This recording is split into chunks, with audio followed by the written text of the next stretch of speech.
1-3, be advised, I'm tracking 2 unknowns 50 meters off my 10 o'clock. I like large posteriors, and I cannot prevaricate, indubitably. Small little humanoids, dual-wielding daggers. They disappeared into the tree line. How copy? Solid copy 6, I'm tracking all. I got eyes on our target. Morladim is westbound, padding back towards Compound X-Ray. I'm thinking we link up and move to engage. How copy? Copy all 1-3. Those 2 unknowns appear to be gnome rogues. They just popped the fuck out of stealth when they saw us and are sprinting to get the tag on our boy. How copy? A firm 6, I have no ranged weapon training, but I do have 40 Mike copper bombs within effective striking distance. I can probably hit him with indirect fire. What do you think? 1-3, they are closing the distance on Morladim fast. It is now or never. You are cleared hot. Roger 6, moving.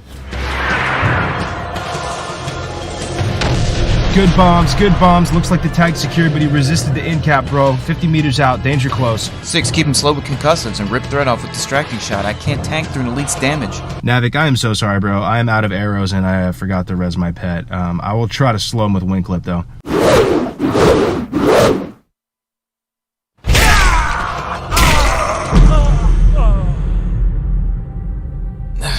Cargoes, man. You scuffed the run again.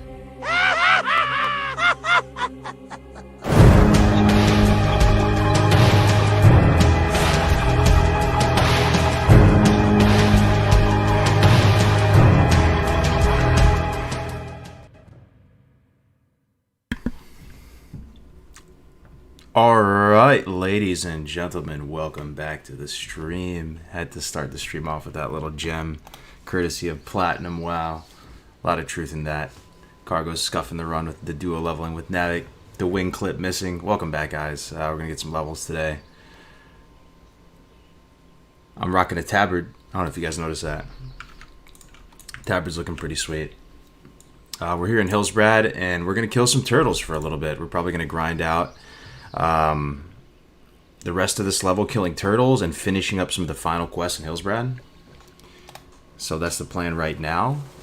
And then we'll probably go back into Stranglethornville. Actually, a lot has happened on this character since we last spoke. I woke up early today, and I've been playing for like the last maybe like hour and a half or so. Let me make sure this music is playing. There we go, some nice music. All right, fellas, how are we doing on sound? Do we sound okay right here? Can you hear me okay? Looking dapper AF, thank you, brother. My orc looking like a proper rogue now, with the bucket hat, you know, like that Kangol hat. Music is pretty loud, okay. Turn it down a smidge. Hope that's a little better. Did you get the guild roster manager? No, not yet, not yet. I'm not dying to get that. I mean, it doesn't, you know, it shows some people like left the guild. It might be kind of interesting, but it's, you know, it's not the end of the world. Music is loud, still loud, we good? Touch loud. Yo, Brandung, Loretta, good to see you guys. Good to see you guys. How's the turtle soup business? Well, we just invested into getting this turtle soup operation running, so we're about to crank on the turtle soup operation. A couple things have happened since we last spoke. If you guys remember yesterday, I was saying how my cooking was capped out at 150. This is a interesting thing about hardcore. Just a bit lower. I like the music a little loud. I'll put it down a tiny bit lower. Okay. There we go. So I was capped out at 150 on cooking, and I wasn't able to learn the turtle soup recipe. So one thing interesting about hardcore is you can't just go to the auction house to go buy the book, right? You have to go get it yourself. And on the Horde side, you get it in Desolus, and you guys know how I feel about Desolus. I'm very traumatized from Desolus. I was sleeping on it when I was on my Hunter, and I got caught lacking, and that was my personal best. So venturing into Desolus was something I was very apprehensive about. So I did it off stream, and I just kind of stealthed my way over there and was super, super careful. We made it over there to Shadowprey Village, picked up the flight path, and we were able to pick up that cookbook, which is nice. And now we're able to get up to 225, and we did. So now we're able to do Soothing Turtle Bisque, and we're going to kill a bunch of turtles and start getting the money going. We have about 20 gold right now, 19 gold, 91 silver. So, you know, we'll go for like half an hour, and let's see what kind of results we can get here. You know, the bags right now, I tried to organize it best I could. I gotta sell some of this stuff. But yeah, we have a few quests left outstanding in Hillsbrad. Elixir of Agony. No, this is the part 3. We can't do that one. The Dalaran tokens. The Ogres. We could try it for the Hellkiller's Rod again in the Yeti Cave. Syndicate Missive. Some stuff, right? So anyway, we have poisons on our blades. Good to see everybody. Hope everyone's having a good day so far. Thank you for the content, man. Yeah, I appreciate it. Thank you guys for being here. I really appreciate it. I mean, it's not going to be the longest stream in the morning because I got to do some IRL stuff. But anyway, First Blood. Let's go. Oh, before we do that... the very important step. / console action cam space full. There it is. Alright. Let's kill some turtles. So the reason why we're killing turtles, by the way, is I was in the STV last night and I got a new weapon. So it was partially due to that, having low weapon skill. I was feeling so weak in STV. I was getting damn near 50% of my health taken away from each individual mob in STV, whether it was raptors or trolls. It felt really terrible being in STV, and it made me think to myself, man, before I come out here, I need to get a little bit stronger. So I think killing these turtles is the play. One, it starts getting us a nice bankroll ahead of time, so when we hit 40, we'll have enough for the mount. Two, the turtles themselves skin into heavy leather, and the heavy leather is, a war effort supply. And you guys were totally right about that. Like, turning into heavy leather right now with the war effort is just so nice. It's like printing money, So this is helping us in many ways. So why are turtles good to kill? Most of you guys probably know. It's not rocket science, but just doing it again and seeing it in action is also pretty nice. They drop multiple high-value grays, that vendor, and you have to keep in mind that in hardcore, like, the only way you really make money is through the vendor, because you can't sell anything on the auction house, right? So high-value grays, it's safe to kill them. Like, they're not social, they're spread out. You get these speckled shell fragments right here. They sell, this is 27 silver right here, right? We're getting leather. This is 2 silver 50 right here. The heavy leather we turned into print money, but we're also getting turtle meat, and a stack of this soothing turtle bisque sells for 60 silver. That's a lot of silver. And it's also just amazing. It's 8 stem, 8 spirit food. So it's helping us in a lot of different ways, killing these guys. We also, and it's not just these turtles, it's just turtles in general.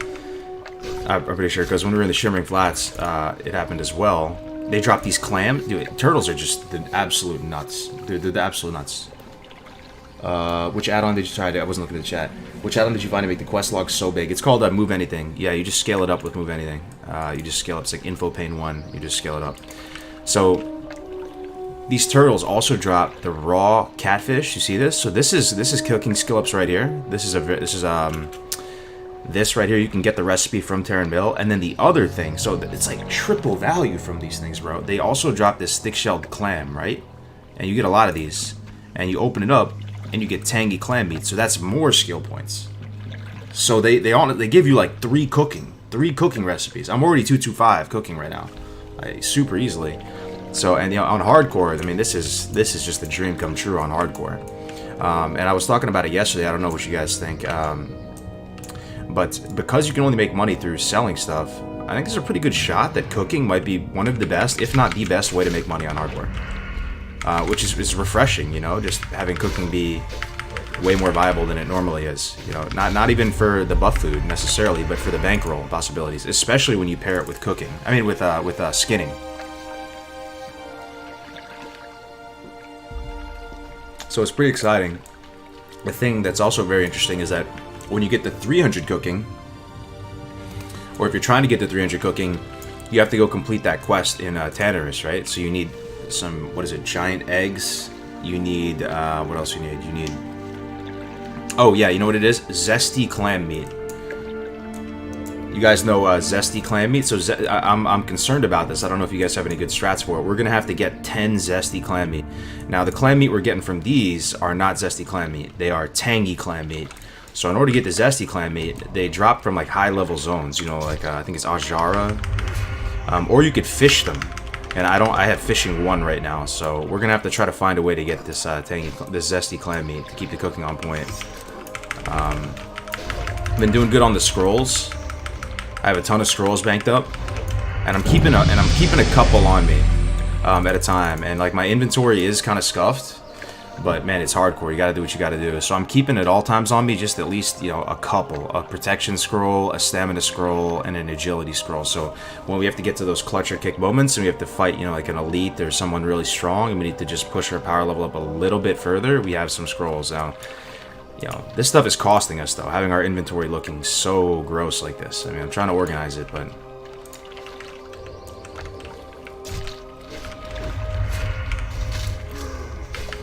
Turtles are money? Absolutely. No, they really are, especially on hardcore. I mean, they're money on like a fresh server and stuff too, but the interesting about hardcore is it is a new game. I mean, the whole economy, how you make money, and it's exciting. You know, I've never been so excited to level cooking in my life. It's always been kind of this secondary thing that you just do sometimes, depending on what class, like if you feel like it.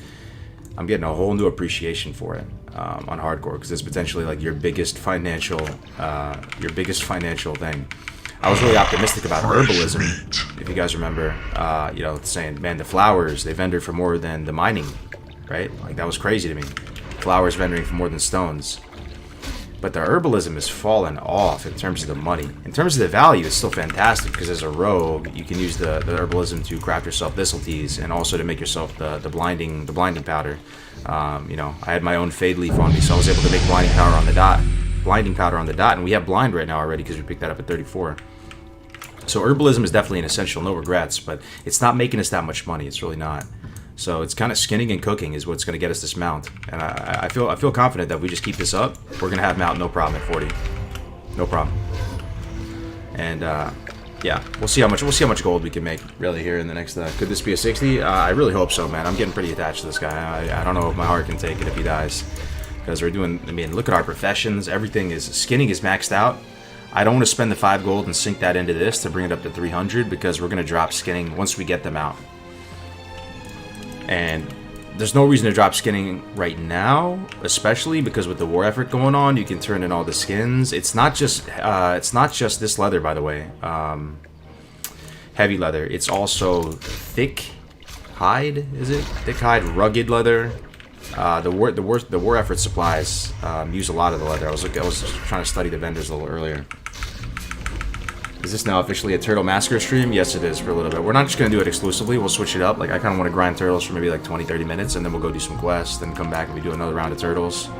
But just for whatever it's worth to you, we can see what kind of the gold per hour looks like once we're, you know, because we're doing everything we can. We're extracting as much value as we can from these turtles. And it's funny, I was watching Gray's stream one time, I think it was yesterday or a couple of days ago. He's a druid. It's kind of the druid RP to be like this, but I feel the same way. You know, when you're out here with skinning, and you're out here with cooking, and you're out here, you know, turning that leather into the war effort supplies, and you're turning the meat into soup, and then selling the soup, it's almost, you feel like, you know, like a Native American putting your ear down to the earth and, like, you know, thanking the land for the buffalo, using every part of the buffalo. I don't know, it's kind of this genius design Blizzard had. I mean, I think, like, I've never seen another game that has as satisfying professions as WoW. And that's, I haven't even really messed with fishing. People say there's a lot to love with fishing. I might have to experiment with some fishing and get into it. But, you know, it really feels like you're making use of every part of the turtle, you know. Hey, good morning. Good morning, good morning. In Tannerus? Yeah, true. There's some neutrals in Tannerus right on the coast that we can always grind, so, you know, that's always going to be our probably our go-to from here on out. Like, if we're feeling weak, like we can't hold up to the mobs, and I really was feeling weak in Stranglethorn, man. I was feeling, it's just a matter of time before I die when I was in Stranglethorn. I'm too weak. I'm too weak to be in Stranglethorn. And, you know, my general rule of thumb in hardcore from here on out is I don't want to be fighting mobs that are going to be doing more than 20% of my health. Right? Because the thing is, if you pull, like, that's fine. You're in a very controlled environment at that point. You may get bad RNG, and the mob will knock you down to, like, 50%. You may get bad RNG and pull a second. I mean, look at that, bro. We just got from this one turtle? Are you serious? One turtle, 2 turtle meat, 2 raw bristle catfish. That's 4 cooking skill ups right there on the one turtle. And we got a clam? Bro, can we get some blessed runs in the chat? And we got, that's 5 cooking skills. 5 cooking skills from one turtle. I'm not making this up, dude. Dude, I'm not making this up. I'm actually not making this up. 5 cooking skills from one turtle. How come nobody's freaking out? 5 cooking skill from 1 turtle? Come on, dude. And then that also makes us money. And we get a leather? Dude, come on, man. This is insane. Heavy leather. That's going to turn... 10 of these, it's like printing money. You turn it into the war effort guy, and then, you know, he gives you a green and some scrolls. And then you turn the little signets in, and you get another box. Dude, how could I not be grinding turtles right now? Like, honestly. Honestly. What else could I be doing with my time? It's the best investment right now. Dude, 5 cooking skill ups, man. Are you serious? I know you guys, most of you know turtles are amazing to grind, right? Like, it's not rocket science. Like, you probably heard that. There's a bunch of guides, but you probably forgot that they were that good to grind on hardcore. Like, yeah, the war effort supplies AQ. I mean, that one turtle, that was the blessed turtle. Right there. That was for sure the blessed turtle. And it's so nice. We're in Hillsbrad, you know, chilling out. Nice zone. What's your guild called? It's called Iron Zug. Let's see how many people we got online. 24 people? It's not bad. This is actually the quietest time for some reason. This time of the day, I've noticed, this is the quietest. It'll only go up from here.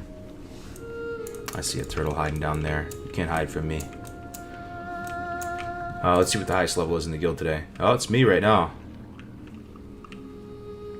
But yeah, I bought this tabard. I don't know what you guys think. I'm really starting to feel, like, look and feel like a rogue. The last thing that needs to go, like, now we don't even have the fist weapon anymore. We have a little shanker.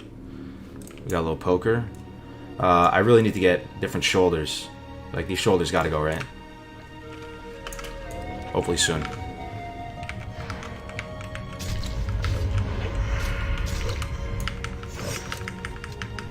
What server is this? This is NA. Yeah. This is NA. This is Blood Cell Buccaneers. But if you are, you know, an EU gamer...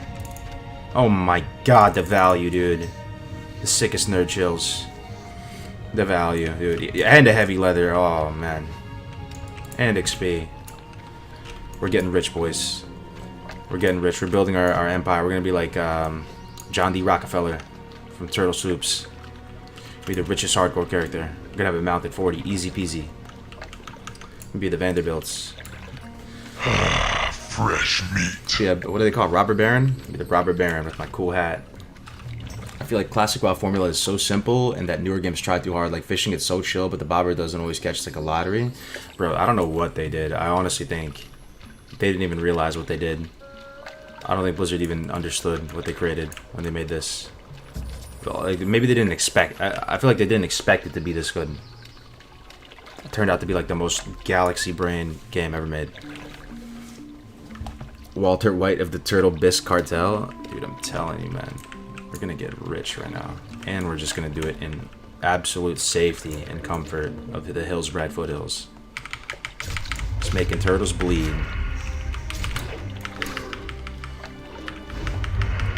The hat fucking makes it. Dude, I agree. You guys remember how happy I was when I got the hat. You know, here's another thing about hardcore. Like, is anybody starting to see the vision now? Like, hardcore is so sick. Like, as Gray said, I could probably just play this for like 5 years. Like, and even if nobody wants to watch, I'll probably just play this. Like, this would keep me going. I'm a simple man, dude. I'm starting to get just like fine. I'm starting to settle. Like, this is good enough. This is good enough, man. This is just my entertainment for like the next 5 years. Fuck it. But what was I saying? Yo, one thing about hardcore that's kind of fire is that nobody really knows the vendor progression. What do I mean by vendor progression? How many of you guys know right now, you know, what greens all the vendors sell? I know Tactics knows some of them, but I doubt he knows all of them, right? Like, so we got this hat from Gromgal, and we went to, we were in Gromgal, right? And they had a leather vendor, and he just sells a hat. And the hat's good, dude. 81 armor? That's one of the misconceptions about Classic, too. People say that white items are garbage. Dude, the white items are not garbage.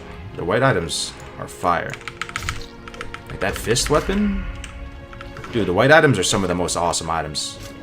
Think about the early weapons. Large axe. Walking stick. Right? Walking stick. Gladius. Longsword. The one we had in our Undead Warrior, the Espada. The white items are solid, and they're good bang for your buck. You know, like they're not even expensive. Like this hat was what, like 70 silver or something. Now I have a cool hat. Will you also run TBC and hardcore? I mean, if you guys would like to see it, I hope you guys do. I hope you guys all don't just move on and like want to raid TBC forever and not care about leveling anymore. But, you know, do I think it's going to happen? I don't know, probably. I mean, I think the desire to level, I mean, hopefully it comes back, though. Hopefully TBC comes out and people go through, like, maybe a year and they don't really care about leveling. And then eventually, after all the dust settles and people go through TBC, they crave Classic. Because the leveling Classic is the best, man. Right? I'd love to watch you stream hardcore for 5 years now. I appreciate you, Limuni. I see you in every stream now, bro. I remember your image. Loretta, too. Oh, my God. We have, like, hundreds of people watching us kill turtles. You'll love to see it. What's up, everybody? Nom Nom, I tried? Yeah, you guys like Nom Nom? Huh? Dude, you guy's a legend, man. I am still shook over that 1% clip. That had me shook. I don't know if he's gonna make it. I just saw that 1%. I hope he makes it.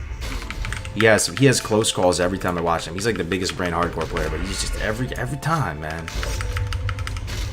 Every time I watch him play, he's getting down to like 5%, and I'm just all types of clench, you know, and he's just cool as a cucumber. But you can't argue with him because he has 2 hardcore 60s. Like, what can you say? Like, I keep wanting him to use stone form, wanting him to use potions, but he just won't use it sometimes. You know, he's you know, I don't know, man. I'm rooting for him, you know. There's something about the female dwarf prot warrior he's leveling too. Like, it kind of, you know, I never made like a female character, but it's kind of growing on me. You know, like it's just kind of a weird looking character with its little, you know, low damage and green axe. I'm just surprised that the prot warrior actually does some okay damage, you know, with just like a random green BOE axe. It's got to be Sunder. It's got to be Sunder. The Sunder just makes it even like remotely serviceable, because when you have full Sunder on, and you can pretty easily because it's cheap, the Sunder's on prot. It's like way cheaper than regular warrior. Dude, even just, you know, a little crappy weapon, he was hit for like 10%. Yo, Negan, what's up, man? Dwago, what up, dude? What up? I'm absolutely in love with this hardcore stuff, bro. I'm so happy to hear that, man. I hope some people see the vision now. It honestly is a whole new game. I'm giddy. I wake up and I'm giddy. And it kind of feels like you're just existing in your own little plane. It's a personal challenge, so I know, I 100% know that some of you guys feel that almost anxiety when you're trying to keep up with the Joneses in WoW. You know what I'm saying? Like, even in real life, because there's a lot of parallels between WoW and life. When you feel like you're trying to keep up with the Joneses and get good gear and be a big pumper and be the best there ever was, it just stress you out, you know? Hardcore, you actually just enjoy it the whole time. What's stressful about hardcore? Pretty much, I mean, yeah, you lose a character, it sucks, but you don't feel any of that. So nice. Just wake up, chilling everybody's streams, you know, cheering for each other. Yo, what's up, Hopeless? What are these add-ons? There's a couple different add-ons. I have a tutorial on my channel if you click down below from a little while ago. If you want to check it out. Damn, got some dislikes. Yo, yeah, if you guys have a second on YouTube, if you could like the stream, I would appreciate it. 1% clip. Yeah, you gotta watch that. It's in the hardcore. I'll link the Discord too. It's in the hardcore Discord if you want to see it. He got down to, it wasn't only 1%. You have to understand. He got to 3 health. I could count his hit points on one hand. Nom. He got down to 3 health, and like we were analyzing the clip yesterday on stream, and it was the type of thing that he needed everything. Like, this man had the whole Royal Flush, Taste the Rainbow, Skittles, fresh meat of potions in the top right. Like, he had like 6 potions on, and Troll's Blood Elixir, all this, and he popped Last Stand, and he popped Shield Wall, and he survives with 3 health. It just makes me think, like, can you even level as another spec other than prot? Like, should you even attempt to level a warrior with not being prot? Like, he got 3 health as prot. I just think to myself, you're bound to get into a sticky situation, and all it takes is one time where you just don't have enough to get out. You don't have enough gas to get out of there.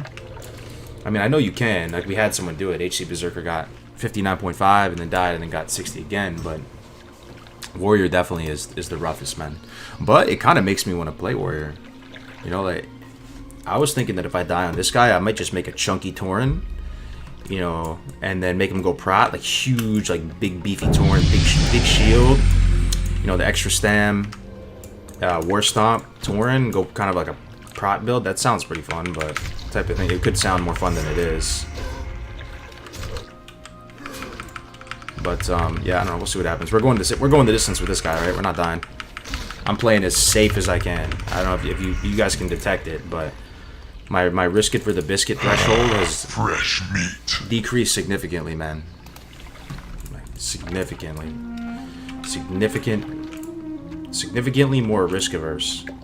Dude, look how much cooking I can already do. Small lustrous pearl. Oh my god, how much is this? 2 silver? Oh, it's not that great. But this is 9 cooking. This is like 9 meals, 10 meals, 6 more meals over here. What else? Oh yeah, these two. These all turn into meals. I'm like Master Chef over here. 2 minutes on poisons. Okay.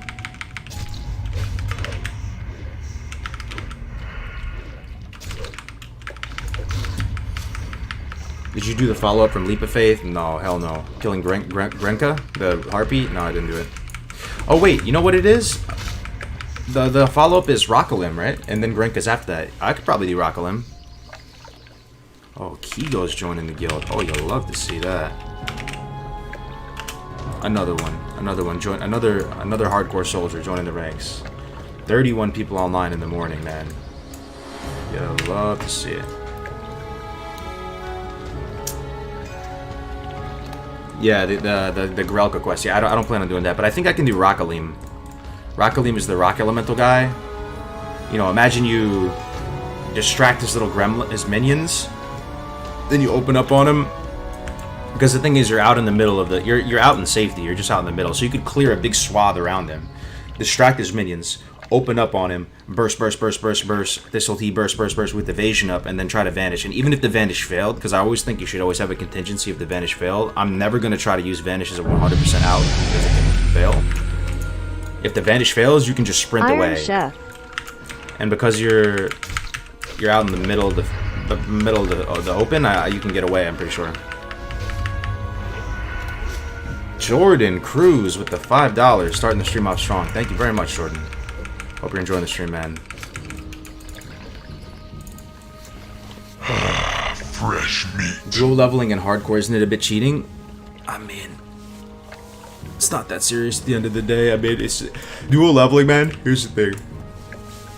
First of all, it'd be cool to see more people get 60 because it is really a long haul. And even I'm trying my best here, guys.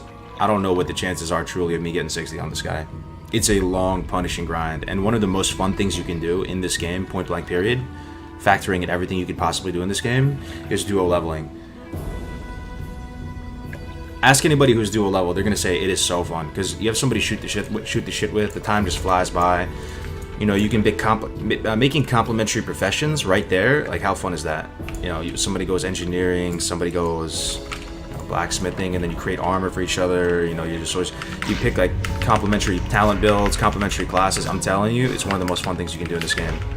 So, you know, even if it devalues the challenge possibly a little bit, I still think the odds are stacked up against you. Because how many people? We only had like 6 people at 60 this whole time after months and months and months. But it's just such a fun thing to do, you know. And it gets more people playing. Like, nobody gets hurt if you get 60 hardcore, right? Nobody's getting hurt. Like, it's not like you win $1,000 or something. Man. Mad love for your stream from Europe Cargos. You got me in hardcore, and it's a beautiful new experience. Dude, I'm so glad. That warms my heart so much, man. I really mean it, man. I really mean it. I really feel like this is... I don't want to drink the Kool-Aid too much here, so I'm resisting the urge to say it. But for me, I'm just gonna say what Nom Nom said. Nom Nom, I have mad love for that guy. Like I said, I've been shilling him for days. He was playing hardcore when there's only like 2-3 people playing it, when it was on absolute life support. He's been playing it this whole time. He had like 7-8k gold, rank to 11, like 460s, Bis gear, phase 2. This is all like pre-phase 2, everything in the world, right? And he just threw it all away, gave up on his mains, and started playing hardcore. And he said, and I quote, he said, you know, for him, hardcore is like the definitive way to play this game. It's like the ultimate challenge, you know. It really encourages you to play with finesse, to be conservative, to like think about what you're doing, keep your head on a swivel. I feel the same way, honestly. For me, it's It is so much fun. The world feels so much richer by orders of magnitude, like exponentially richer. You know, I'm in Deathless looking over my shoulder, panicking, trying to get the Shadowbray village without dying. Just try it, man. Just try it. But, you know, I do have to say, you know, a big part of it is because, you know, we have the streaming community and we all like come together and hang out. You know, if I was just solo doing it and there wasn't anybody watching, then it probably would be not as hype. For sure, like 100%. But even still, just recording yourself playing, it makes it a little bit extra spicy. Oh, someone died? Who died? Don't tell me it's Grace for days. Nope. Grace is still kicking. Let me see. Tell me Tiki Tank's still alive. Oh, he is still alive. Awesome. That mage with the target dummy, he's still alive. Dude, all of us are still alive. All the boys. That's another cool thing. When you do hardcore, you're gonna have almost like a wave of you can have a wave of characters that you grow up with. So for me, like Tiki Tank, I saw him in the Barrens. I was out there getting Planestrider beaks, and he was right next to me. And Lob went down. Damn. Is there any rules against using a hunter for hardcore? No, you can absolutely use a hunter. It's kind of deceptively. It seems like it'd be the easiest class. I don't think it's the easiest class personally. But like I was out in the Barrens with him when he was, you know, level 14 or something. And now we're all getting up there together. So it's also probably the only format of the game where for like you feel that invested in other characters. Oh, you died, Scott? Oh, I hate to see it. Because the thing is, right, you're also dependent on them to succeed. It's just a really interesting little meta here, because if I want to do SM and get, what's the sword called from SM, guys, for Horde? It's not a Vanquisher sword, it's this sort of Omen? Man, there's two, right? But if I want to get that sword, I need people to help to go into SM with, and like I'm rooting for this guy. This is like the only tank we have, you know, so I'm rooting for him to succeed. If he goes down, I'm gonna be hurting, man. It's gonna be really bad. Omen, yeah. Sort of Omen, yeah. Oh yeah, so we might do Nomergon today, guys. Because Grace hit 30. So that would be pretty hype. I don't know if Nomergon's ever been cleared on hardcore. And I know Grace wants to do it. To be honest, I'm not looking forward to it that much, just because Nomergon, I feel like Nomergon is one of those dungeons where so many bad things could happen. And it's almost borderline buggy, man. Nomergon. What do you guys think about it? You think is there a way to just cleanly execute on a Nomergon run with surgical precision to get in and out to accomplish the mission and have no casualties? I don't know. I'm just glad I have Vanish, let me tell you that. I am so glad I have Vanish. Yeah, I know you get the insane legs, the Trip Runner Dungarees, those things. I think some rogues use those, no joke, to level 60.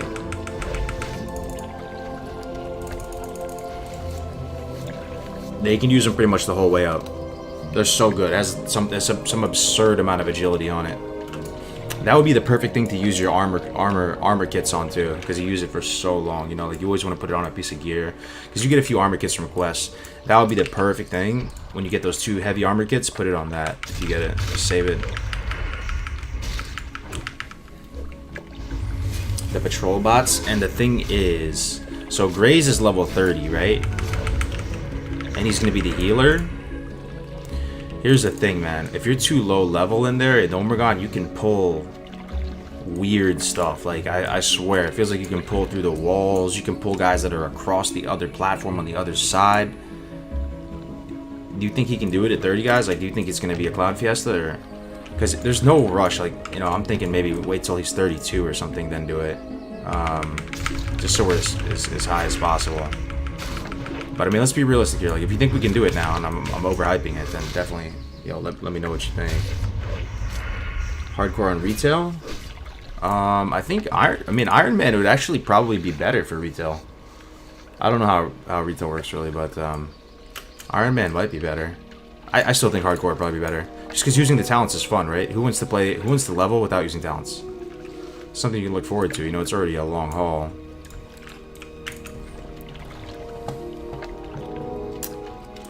What matters is the DPS tank being 33+. But isn't Nomer like? I feel like the level. What is the level range of Nomer? Anybody know, like, you know, by chance know what the meeting stone is? With this many people in here, I feel like somebody would know. Is the meeting stone? I feel like the meeting stone would be like 32 to 36, or 30 to 36, or something like that. Or maybe 32 to 38. I think it might be safer even to do an RFK or an RFD. That's easier than Omegon, right? 29 to 38? Yeah? Okay, I feel a little bit better. Trip runners have 18 agility?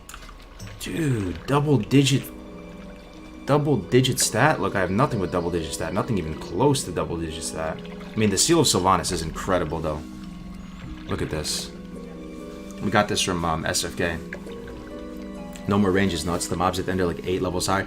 Yeah, no, that's so true. I mean, you don't have to do that last guy, though. You know, we could just clear a little bit and then not do the last guy. Thing is, that guy has some sick items. He has a headpiece that does a Kamehameha blast. I used it on my Paladin. If anybody watched my Paladin, you know what I'm talking about, right? There's a channel on it, and it has a super long range, and it just like Kamehameha blast, chain lightning, everything in front of you. It does pretty good damage. You know, it's pretty cool. He has some other stuff too.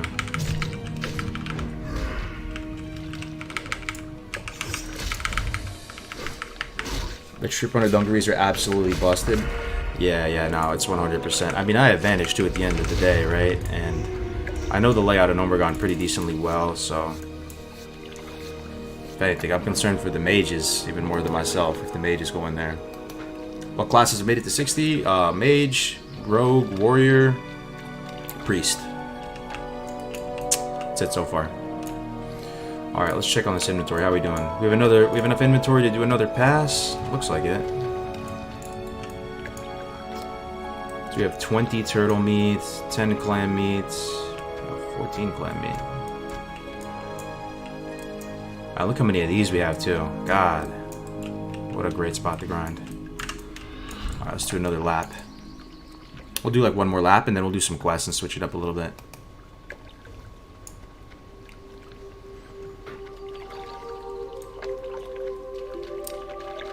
How do you join hardcore? Oh yeah, sorry, I've been kind of slacking with the chat today.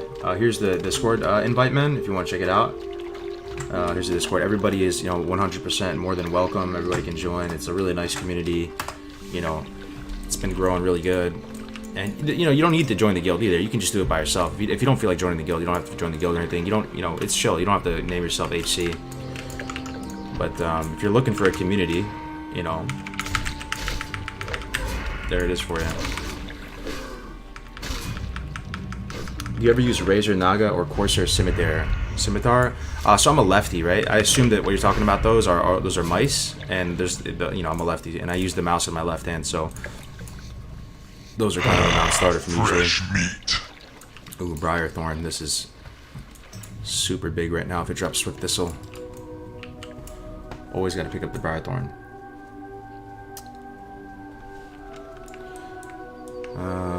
Where is this thing? This is Bloodsail Buccaneers, Jesse. But if you're EU, there's an EU server as well, and Oceanic on Remulos. So you got different servers on all the regions for everybody.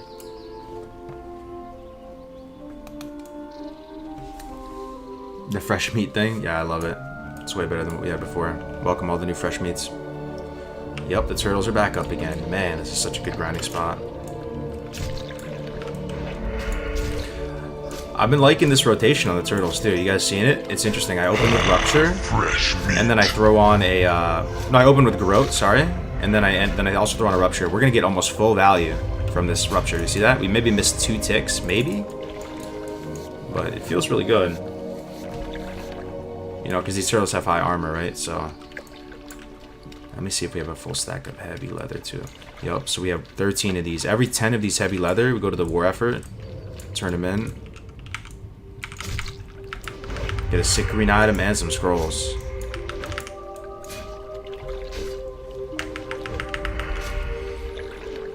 When you're doing the poison quest, you kept referring to Garrote's Rupture. Yeah, my bad. I get them confused, the Bleeds, Rupture, and Garrote. I'm getting there, though. I'm getting there. Did you get the Yeti Rod? No, we'll probably do that for a minute. Like, we'll do another lap of the turtles, just there and back, and then I'll go try to get Hellkiller's Rod, and maybe we could do the Dalaran quest too. That'd be kind of fun. That's up there. Oh, another really clutch thing about Hillsbrad area. I was looking up greater healing potion vendors, right? There's a vendor.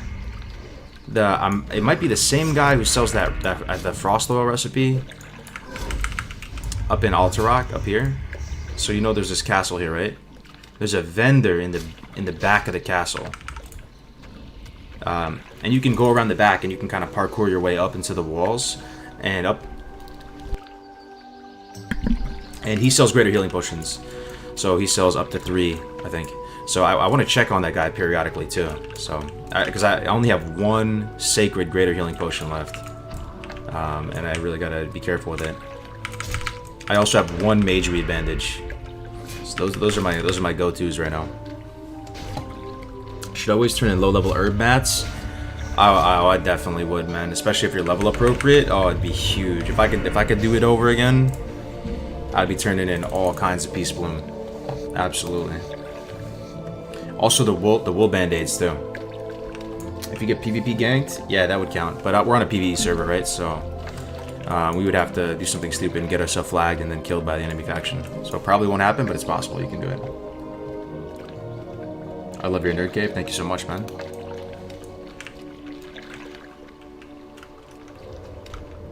Can you turn in war effort stuff in any major city? I think it's just a org for Horde. I'm assuming it's what, Stormwind for Alliance? I like to kill the turtles and rotates into the cats. Yeah, the cats are 2 levels, too low level. They don't give experience for me, and I don't think I have any recipe for the cooking mats for them. So if we do 1 more lap of turtles, we should have full inventory, and we'll see how much we made. Life fruit behind me. Should I pick that? Might as well. And you can level herbalism here too. So this place is just an absolute gem. This little creek here in Hillsbrad, it's super safe. Voivod was grinding here for a couple levels, if you remember. But this place is really made so much better if you have skinning. Fresh meat. Especially during the war effort. The stars have aligned pretty much. We're hitting like 4 or 5 birds with 1 stone here. Making us stronger, getting us XP, getting us gear upgrades, getting us money. This music's kind of nice. Fishing early can provide some amazing stat food for hardcore. Yeah, that's one thing that I'd like to do in future runs. Do fishing. I'll do it off stream. But the fishing is exciting because apparently you can get gear too. You can get like greens. You can get materials that you need for some of the harder to do professions in hardcore. Like, so if you're an engineer or if you're a blacksmith, you pretty much need fishing. Maybe not need, but it would really help you out if you had fishing if you're engineering hardcore, because that's how you get the gems and the leather and all that stuff that you need to make some of your recipes. But I do think it's really cool that you do have a way. You do have a way to do those professions. Like fishing is like a crutch. It's like it seems like it, at least. It seems like it's just a general crutch to get all your professions done. I wonder if Blizzard was thinking about that back in the day. Thinking that people would only have 1 character and like feeling bad that they couldn't do certain professions without having to go in the auction house, so they made fishing. I wonder. It's possible. What's that combo point add-on you're using? It's all part of the neat plates add-on. It's for nameplates.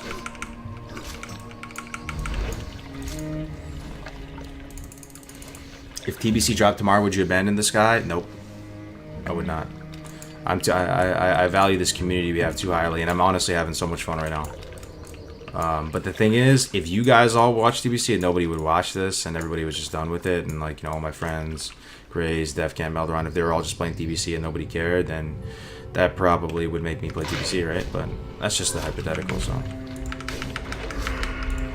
But I'm a classic Void Heart, and I'm gonna hold it down for classic, and especially when you experience the game like this through this hardcore lens, like all the people who are black-pilled about classic, what can they really say, man?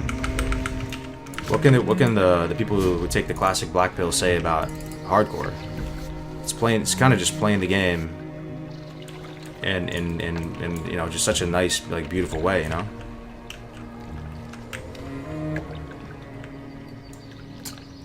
How much gold on this character? And what's the new hat? We bought 20 gold right now. We had a little bit more, but I just invested in some stuff. I bought some 10 slot bags for the bank at 2 gold a pop. So my bank is pretty good inventory space right now. You know, I just re-upped on poisons and consumables and a lot of stuff like that. But yeah, we're at 20 gold pretty much. Class 2 normally, man. My you know, my best character in terms of power level is definitely my warlock on Scarum. Look at that, man. Glimmering male coif, courtesy of this turtle. Can you imagine how hype you would be if you were a warrior right now? There's been no headpieces. We've had to settle to buy this white headpiece right here, this studded hat. Asking about the headpiece. Can you imagine how ridiculously hype you would be? This is perfect roll stats, I'm pretty sure, for warrior. A coif like this drops in hardcore. Like, only hardcore is going to be able to give you that much hype for this item. This item is insane if you're a warrior. Or a paladin, too. I mean, paladin would be solid, too. But let me look out, see how it looks. Yeah. Too bad it's not for us. Any close calls so far? Yo, we have some stories, man. The thing is, I don't even know where to start.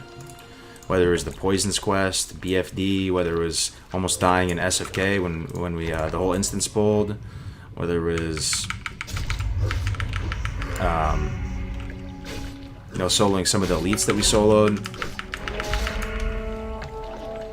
There's a lot, man. Have you ever thought about letting hardcore characters sell mats to other hardcore characters? We've thought about it, alright. Definitely thought about it, but we've just trust. We've thought about everything, like, in great detail, like many hours of, you know, conversations on Discord, yelling at each other back and forth, trying to think about every last possible thing. But I think ultimately one of the core things about the hardcore challenge and is that it's a solo challenge with some very light, like, social aspect to it, in the sense that you can get together and do dungeons every once in a while. But the idea that it's solo actually has a much bigger effect than you might think. Because the fact that you can't just trade with other players, that's effectively like a ghetto AH. If you can trade with players, that's a jerry-rigged AH sort of, right? And then a massive swath of the content then again becomes nullified, right? The fact that I have to hump it over to Destless to get the book, I can just trade for the book. The fact that I have to go and get Zesty Clam Meat somewhere weird means I can just trade for Zesty Clam Meat. If I get this Glimmering Male Coif, I'm not nearly as hyped for it because somebody just gives it to me. The AH actually is cool in some ways, but it also makes the game way easier. Way easier, dude. Will you continue the hardcore challenge with TBC? We'll see what happens, man. Hopefully people are still interested in it by then. What is the EU server and the Guild Alley Horde for hardcore? Let me link you the hardcore Discord again. They're on Hadraxian. There was a Mirage. There was a Mirage EU community, but it's all done now. They consolidated into one. Why don't you answer me? Sorry, what did you say? You're not playing P5 in Classic? No, I'm not playing. I'm not gonna raid AQ. That was my first headpiece on my OG Warrior. You still remember, huh?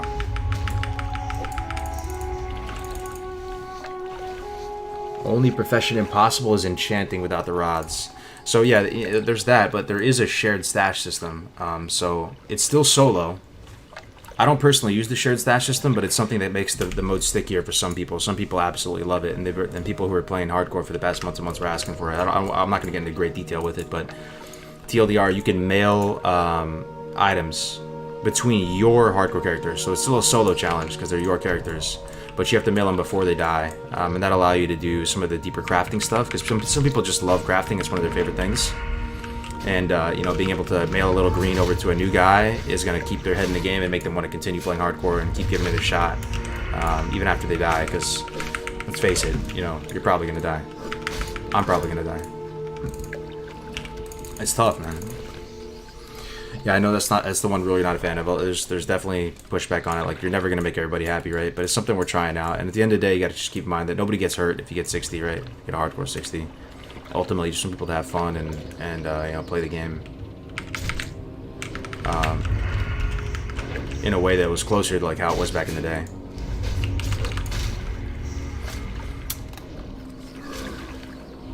Sad thing is people talking about TBC when Classic phase isn't even over. Yeah, I mean, people are hyped for TBC for sure. The thing is, man, like, there's a whole bunch of people that I'm not trying to discredit them at all. Like, they're the majority here. But I feel, is this too general? What do you guys think about this statement right here? Most people play WoW to raid. I think it's the most popular aspect of the game, the most popular dimension of the raid.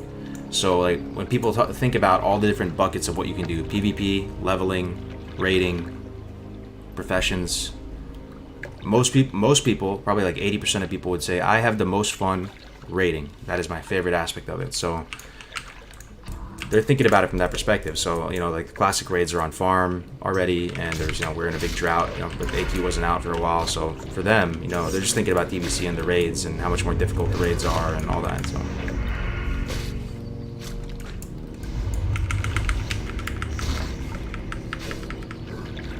yeah, a lot of people wanted LFR until they added it, for sure. I don't think we're crossing that line in the sand though, man, because it's still a solo challenge. And also, not many people are actually doing it. Are actually, you know, sending stuff to a shared stash. You have to keep in mind, like, only 6 people have hit 60 or something like that. So it's the type of thing that it's not really moving the needle that much in terms of how many people are hitting 60. Getting to 60 in classic, like, even if you're fully twinked out the whole way with no deaths, is tough. Even just in, like, you know, there's other things you have to feed. You have to never die to the Undercity elevator. You have to never fall off Thunderbluff. You have to never fall off, like, a Zeppelin. You have to never AFK and just get killed by a mob.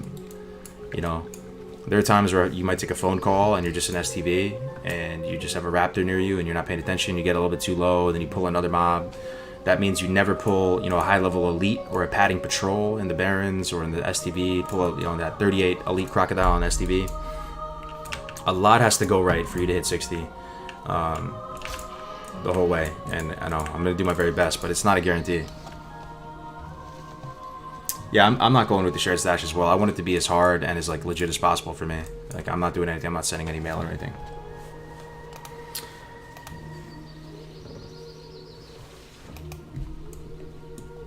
I just ordered a new PC and I will start streaming in 2 weeks. Any European Horde Ally hardcore service? Yes, there is. Yes, there is. The hardcore, actually, the EU scene is really getting their act together. They're very organized. I think they're way more organized than the NA boys and girls. The EU guys have their own infrastructure all set up already, and they have some, you know, some copy paste macros and stuff that, you know, show people how everything works. So, can you level to 60 naked? Is there any other class aside from Warlock that could level to 60 naked in a somewhat, just not ridiculously sadistically painful way? I think Warlock is probably as good as it gets as far as leveling to 60 naked. That's what Voivod's doing right now. I mean, Priest, I don't think Priest could. Because Priest, you need a wand, man. Imagine leveling a Priest to 60 with no wand. Like, your Shadow Word Pain is efficient, but it's not killing anything. You'd have to put on like 2-3 Shadow Word Pains once you get to like those 40 plus mobs. Druid? Nah, you might be right. Druid might be able to. It would still suck though. It would suck. You're right though. Druid would probably be the second one. You just have to kill like green mobs. Yo, Voivod's here. What up, bro? Did someone say level 60 naked? Yo, you're still kicking, right? I'm assuming. Let me see. What level are you? 31. Pretty good, man. Nice. 31 butt naked. I'm out here killing the same turtles you were, Voivod.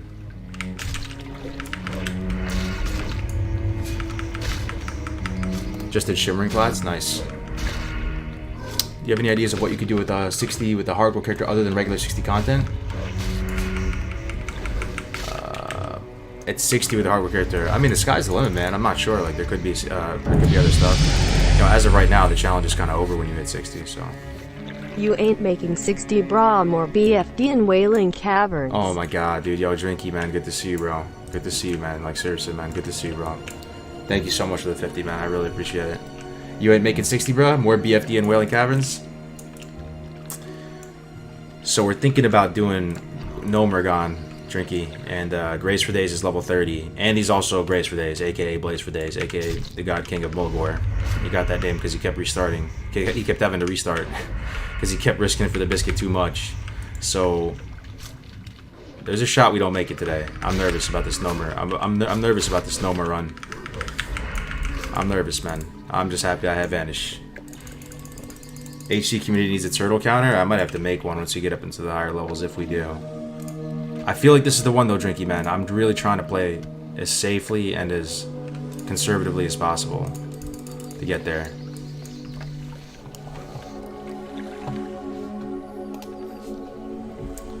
Technically, you beat the game after you get Vanish. I mean, Vanish can fail, man. Vanish can fail. If anything, I never want to get myself in a position where I'm 100% relying on Vanish to get me out. For me, it's like Vanish, and then if the Vanish fails, I want to have another big cooldown available, whether it's a Lip or a Sprint or something like that. Especially if you're fighting multiple targets. Innocent, nice guy, one. If you're fighting multiple targets, your Vanish has a much, much higher chance of failing. So. And you know, it could also be on cooldown, and you know, it's similar to Feign Death in that respect. You know, you could get unlucky with the bashing where you vanish, and then there's a projectile through the air, whether it's a bow shot or some kind of spell, and it still connects with you after you vanish, and then you get pulled out of stealth. Also, if you're fighting like a really high level target, you know, if you just pull like a really strong elite in Stranglethorn, if you try to vanish on him, there's a very good shot it's not going to work. If you pull guards, enemy guards, there's a very strong chance that your vanish is not going to work. Yo, Hero, what's up, bro? I took your advice to heart, man. Yeah, I got the tabard.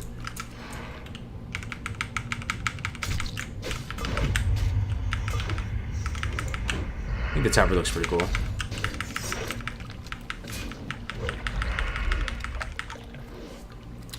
Showing the UI? Yeah, there's a video on YouTube. Yep, there's a tutorial video from like a week or so ago how to set everything up like this if you're interested.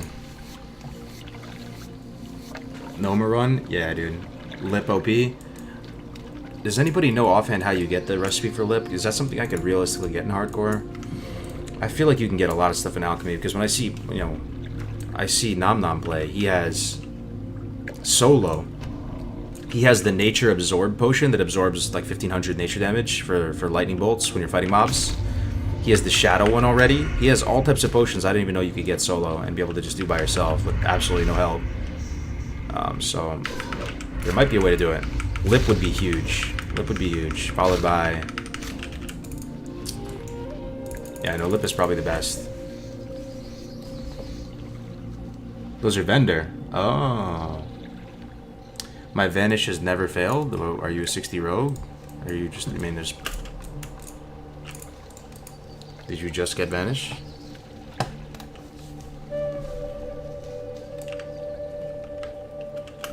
Show your head and dagger, please. Sure thing, man. Yeah, so we got this studded hat, and then this dirk, this offhand. We got this in Gromgall. There's a vendor there. I was so excited. It's slightly better than the fist weapon, and probably the biggest upgrade as far as getting this is that now when I apply poisons, I don't have to go through that little NDA,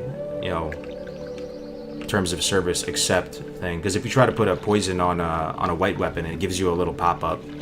So now I can just right click the poison macro and it just throws it on there. It's slightly higher DPS and it has 5 agility on it. And it's a dagger, which is exciting too. So we can get our, we can keep our dagger progression, weapon skill up. Lip recipe's a world drop. Oh, okay. Yeah, that's probably a non-starter then. So is Swiftness Potion, right? I've got Swiftness Potion to drop on a couple different hardcore characters. It drops in the early zones. But no luck on this guy yet. We still have 4 Swiftness pots, which is really nice. We got those from the quests. Alright. We're nearing the end as far as our inventory capacity. Just finish this lap. We'll go turn in, cook up some meat, and then we'll go do some quests. Just switch it up.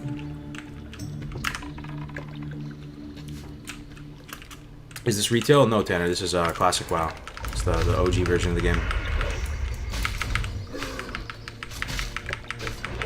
Front stab? Yeah, front stab's not a thing on Classic, but if you're playing Karazhan server... See, that's the type of thing, though, man. So front stab's not going to be in Classic, right? But it's on the Karazhan server because it's just something with the netcode with the private servers. You're going back to that world. You're going back to a world with, like, if you are playing on Karazhan right now, I'm assuming there's no melee leeway.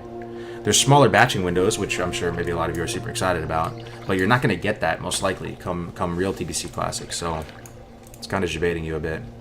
You get the front stab, which is a big game changer. You get the hamstring kite a little bit more effectively. Let's blade flurry these two down.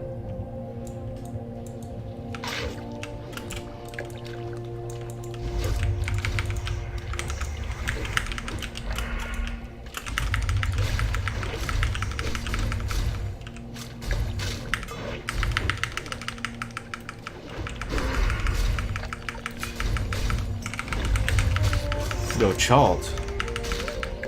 Chalt continuing to give sub. Thank you very much, Chalt. Welcome back.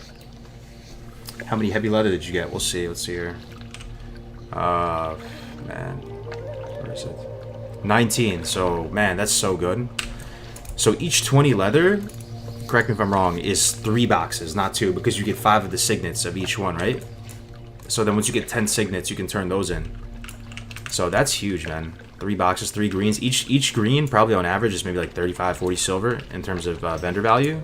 So you can look at these leathers here. Where are they? You can think of these leathers right here as maybe 1.5 gold and some scrolls and potential upgrades, because some of the greens could be good for us. It's possible. So this heavy leather, instead of being 28 silver, 50 copper, could be 1.5 gold and scrolls. Just so insane right now. The war effort is so insane.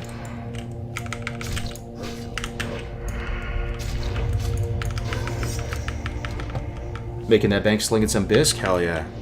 I'm like Tony Montana right now of the turtle soup game. John D. Rockefeller, building my empire.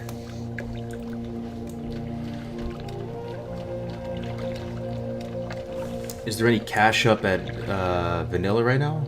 Vanillina? I'm not sure what that means, bro. I have no clue how to map up a hunter weapon path. You know, it's not too bad because there's a bunch of hunters have it pretty chill. There's a lot of green bows. Like, so for example, look at the bow I have right now. This bow is insane. This is a hunter bow that hunters look forward to immensely.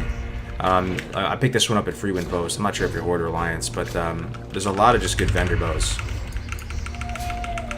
I mean, you can also go gun too. On our dwarf hunter, we went guns, and it was pretty nice. You can get better from greens, yeah, that's true. You could possibly get blues, and man, that's just so exciting. So these turtles are just are everything right now.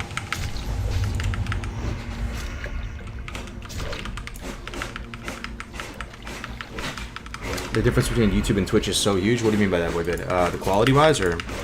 Sorry, there's just a printer going off behind me. If it sounds like something is getting destroyed behind me. If you're on YouTube, make sure you're watching it at 1080p, 60 frames. You can bump it up. Damn, we got a lot of dislikes today. You can see it.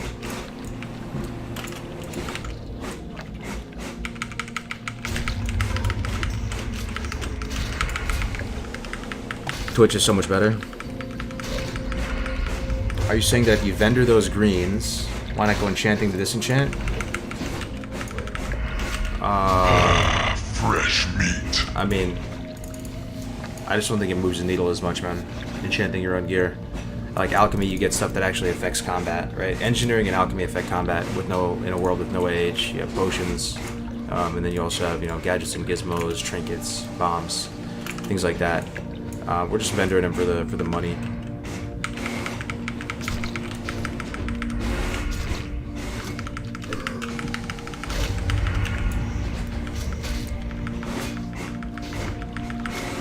What is exactly your farming for these turtles? So we're doing a couple different things here. I know there's probably a bunch of people joining the stream. These turtles are making us stronger because we're getting experience. That's the first thing. And we were feeling very weak in the zones that we were at. So that's the first thing. They're also giving us leather, which we can turn in at the war effort guy, which will give us greens, potential upgrades, potential blues, give us money. They're also dropping gray items, which sell for a lot, right? They're giving, you know, meat, which can be cooked up into stamp spirit food. It's like hitting 5 birds with 1 stone right now. I thought the printer sounded were dogs. Yeah, nah, it's just that wifey printing something behind me. Twitch streams consistently buffered for me, but not YouTube. It might be set at too high of a. It might be set at too high of a preset on Twitch. If you check the you know, the bottom right, you can see what the source quality is, or the quality is. It might be set to source, so it might be too high and it gives you buffering. So that's what my guess would be. Like sometimes I leave it on source because I like to watch it at the highest resolution, but then I'll take my iPad with me. I'll go to the store, go to the shop to go buy something, and I'll be on LTE. And since it'll be still stuck on source, it'll be buffering like crazy, and I won't be able to watch, and I'll just be scratching my head like, why isn't it working?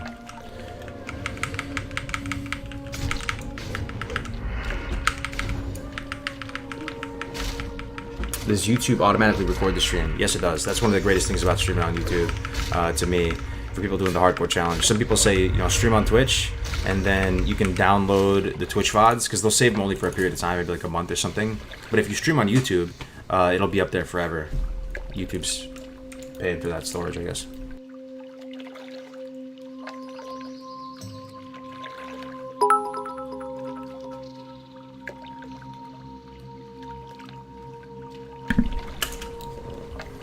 Would multi-boxing hardcore be breaking the code? I think so, yeah. I mean, it's a solo challenge, right? Like, that's one of the things that I think just in part, the urge to do hardcore is somewhat inspired by the urge to like try to completely disengage with the multi-boxing,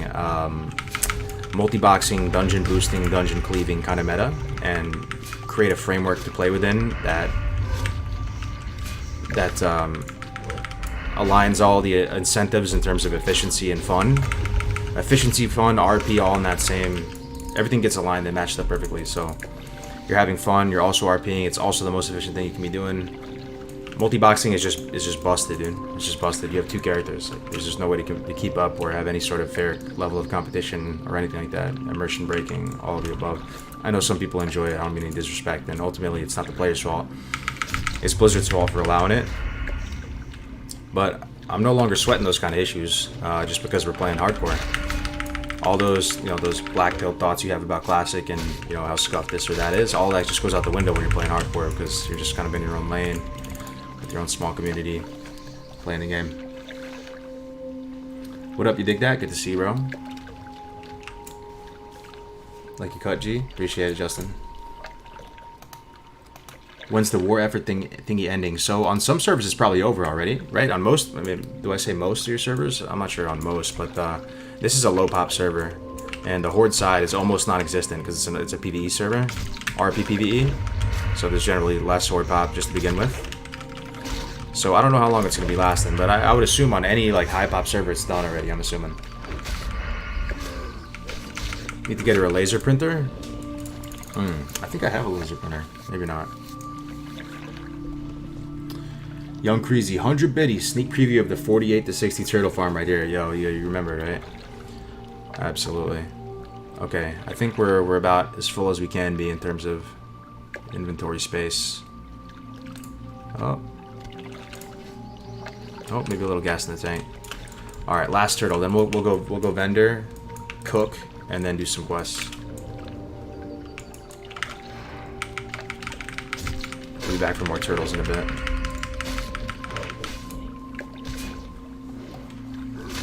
Duo leveling in hardcore opens up so many possibilities. Oh, absolutely, man. It's exciting just to have a new meta to sink your teeth into, right? Vendor progression, potion progression, different talent builds, different timings as far as your quest routing. Like when you think about all that, you realize that it really is a new game. The meta shifts like completely. Like, you take the meta, you have this bucket, this meta bucket, and you just dump the entire bucket out and change it from a bucket to a trough or something. Like it really it's very different when you're playing with one life. The world is just, it just puts the respect back in the world.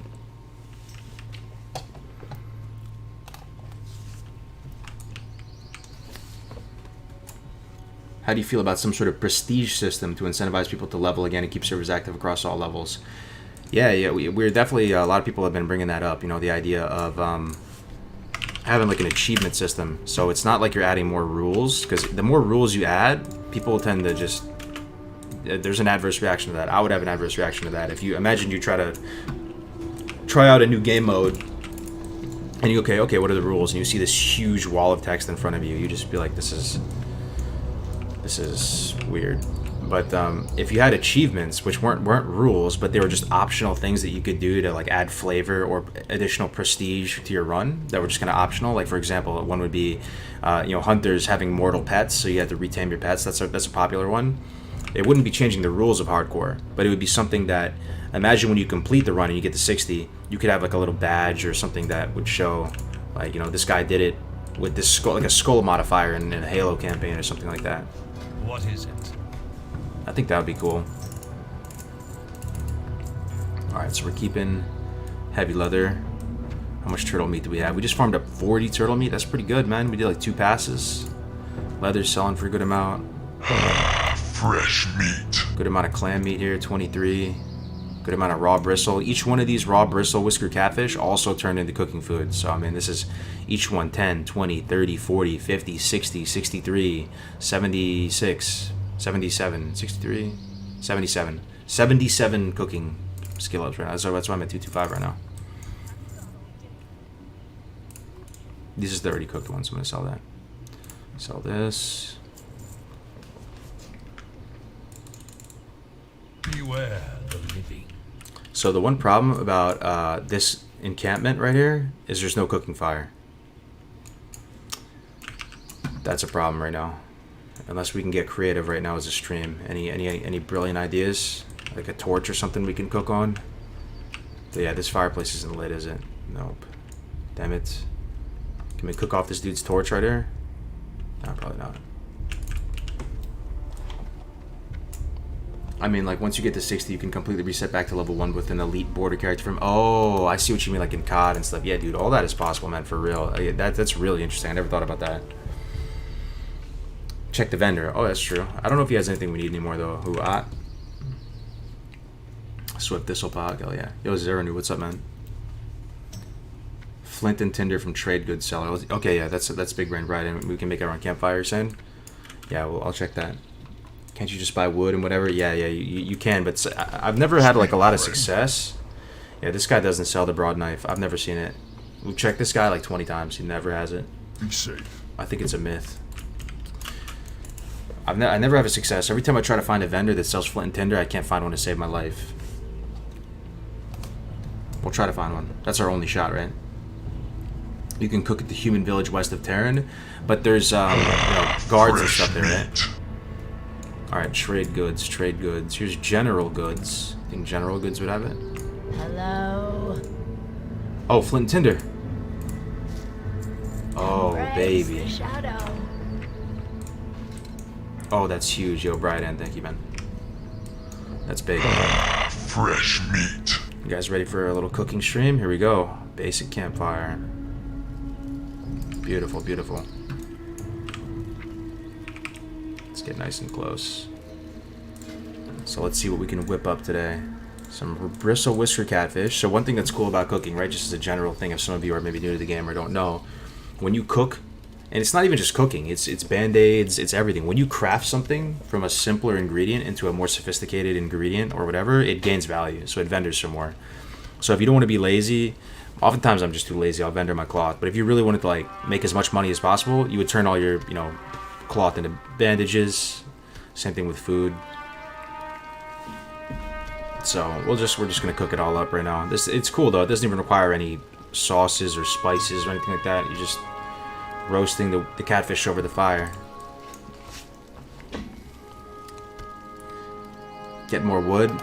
Yeah, true. I'm probably just gonna get rid of this stuff out of my inventory though. The flint and tinder, I'll just buy it each time I need it. I can't stand having 2 more inventory spots taken up. So we can make 40 soothing turtle bisques. Oh, brother, that is just huge right now. That is just so huge. Victory for Sylvanas. So check how much each one of these stacks sells for.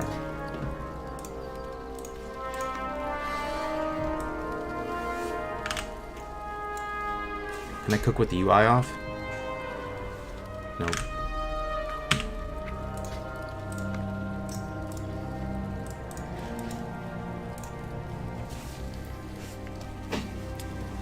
You're gonna burn down the whole Terran mill, right?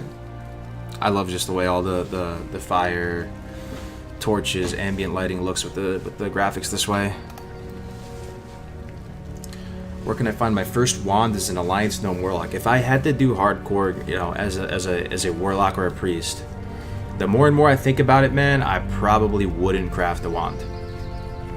As much as I love crafting the wands, I probably wouldn't craft a wand. Lesser or greater. And the reason why is you have so little money. And Warlocks have to spend a lot on skills, because you have to keep in mind that the Warlocks have to buy the grimoires for their pets as well, and they have a lot of different skills. They might have the most skills in the whole game. So what you do instead is that you just, you know, try to hang in there. It's not going to be as fast or as efficient, but you know, you just hang in there with dots, and then you go buy the white wand, because there's a white wand that's in the teens. It might be like 16 or something. So that way you'll still get a wand. You know, at a decent level. It's still going to be super early in the game, but you're not going to have to you're not going to have to go through the whole motions of enchanting and tailoring, losing out on all that value of that cloth, losing out on all that money, only to abandon those professions and have to get alchemy herbalism later, you know?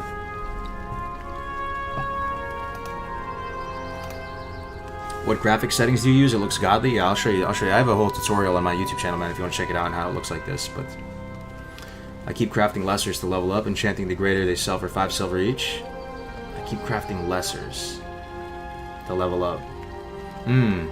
So you're saying, Brian, you think you make money doing it? The thing is, you have to get so many, you know, you're losing out on a lot of the cloth, right? At the same time, linen loses value when it turns into bandages. It's weird. It's the one cloth that does that.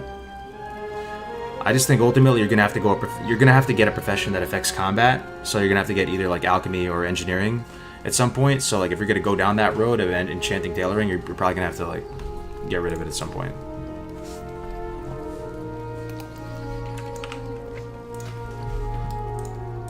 Okay, and we can make goblin deviled clams, dude.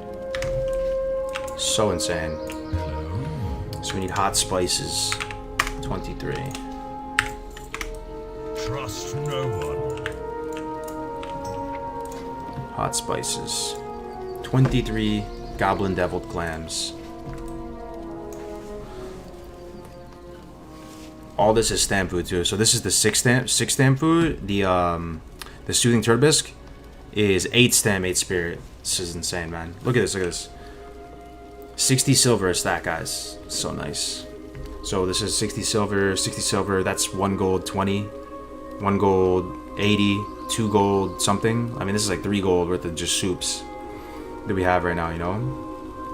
We'll see. We're gonna vendor everything. We'll see, you know, what we're at. You know, we've been doing it for how long? Like half an hour or something? Stop, yo. Yeah, I know, but we can't do the next part of cooking, man. The next part of cooking requires us to go out to Tannerus. We need a bunch of stuff. Zesty clam meat. We're not even close to being able to get zesty clam meat. We can't buy it on the auction house. All the mobs that drop zesty clam meat are super high level, kind of. So we're stuck at 225 for a while. Yo, Alex, what's up, bro? Good to see you, man. You at work right now? Welcome, man. Welcome. Kind of a cooking stream. We're trying to get our money up and get a little stronger before we go into Stranglethorn. I was in Stranglethorn last night and it was rough, dude. It was so rough. Alright, let's see how much money we made. So we started the stream with 19 gold, something silver, right? Sell all this. Sell this, sell this, sell this, sell this. And this is going to turn, and keep in mind, this is going to turn into a gold 50, probably. Sell this. Sell this. I mean, yeah, dude, we made like what, 4 gold? And keep in mind, you know, this is like a gold 50, so maybe 5 gold. 5 gold? 5 gold 50? It's not bad for hardcore, and we're getting levels, you know? So that's how I plan on building my empire here, right? Slowly, you know. So we'll do some quests now. I know it's been boring killing turtles. Let's see what we got here. Elixir of Agony, this is a reason to have alchemy too, because we can't. If you were alchemist, you could get this quest done, but we're not alchemy right now, so I think we just have to abandon this, unfortunately. Stone tokens. This is Dalaran. This is Alterac. Oh no, that's Arathi. Oh, we could go to Arathi at some point too. Hellkiller's Revenge. Let's kill some Yetis, man. Let's kill some Yetis. They drop the greater healing potions, and we'll see if we can get that rod to drop. That should be pretty chill. Do you think we can do any of the elite dwarf stuff, guys, at this level? You know, the elites are still not worth it. 34? What do you guys think about that? Alex Ensel used to be a legend. Oh, shit. Drinky, my guy, thank you very much for the 50, bro. Alex Central used to be a legend? Yeah, nah, he's still a legend, man. One of the OGs. One of the GOATs in the classic community, man. Never forget. Thank you very much for the 50, bro. I'm just happy he's back streaming again, man. Playing the game, you know, having a good time playing some games. Do you pick tailoring for the first set of bags or just the vendor ones?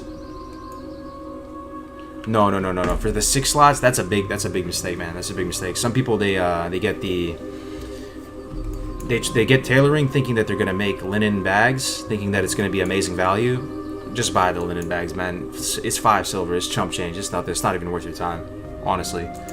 Maybe if you were gonna craft 8 slot bags, is there a way to do that? Like get the wool cloth bag recipe from Thunderbluff and make 8 slot bags? Still kind of sus. Don't think it's worth it, to be honest, but you know, to each their own. Maybe there's a way to do it and I just don't know. Alright, let's kill these Yetis, man. Try and get some get this rod to drop. We killed... Was anybody here yesterday watching that? I mean, we killed so many of these guys and they didn't drop it. I'm not too optimistic, but the good thing about grinding these guys, and this is a nice little tip for anyone doing hardcore, is they barely meet the cutoff for dropping greater healing potions. So the 2 greater sacred healing potions that we've had, I used 1 already, dropped from these guys. I didn't get any from the vendor yet, so. And we got a 12 slot bag from these guys yesterday, so they're pretty nice. You can't pickpocket them though, but you can skin them, which is kind of gross, but very nice. And if they drop heavy leather, I am going to be very, very happy right now because that's more supplies. Hopefully they drop heavy and not medium. Medium, damn it. We'll see. Oh, someone else is killing them too. Free skins, don't mind if I do.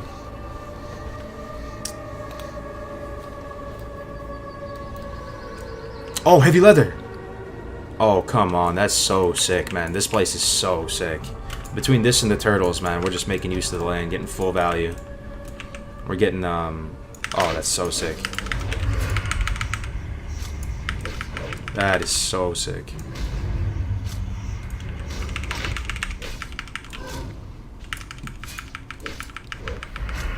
This quest is annoying. Good luck with the drops. Yeah, thanks, man. It is annoying, but there's a lot of good stuff to drop, so. How's the sound, by the way, guys? Can you hear the game sounds pretty loud and clear? I feel like it's kind of soft. Maybe it's just me.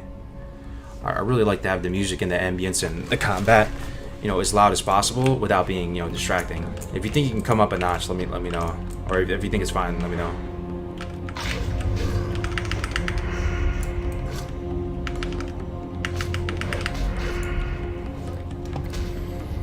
It's perfect? Alright, cool. Appreciate it. I don't think it'll be good, but it's new content and there's not many new games to play these days. I hope Cyberpunk releases next to it, so I'm forced not to play it. Which one are you talking about?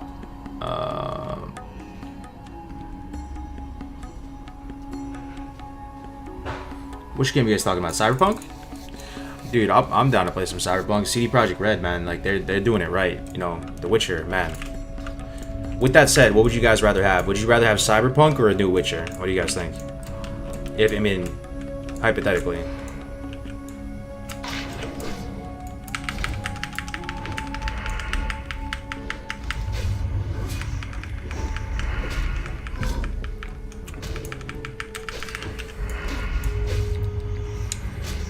Cyberpunk?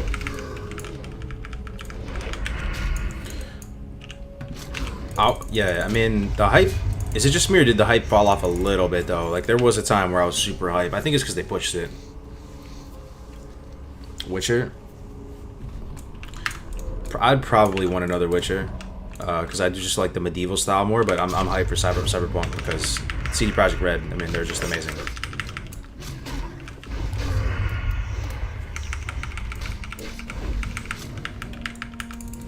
Does handing in the leather give XP too? No, it doesn't give XP, but you know, it gives you money. I think if we just keep this up, man, we're gonna have our mount at 40 on the dot. Like, we're already at 24 gold right now. We just made a nice cool 5 gold. And the whole stretch from 35 to 40, you make a lot of gold as well. From questing and stuff. If we can grind like 20 gold from all these Yetis and turtles, I think we'll naturally just hit 100 gold by the time it's time for the mount. You don't even need 100, you know, only 90.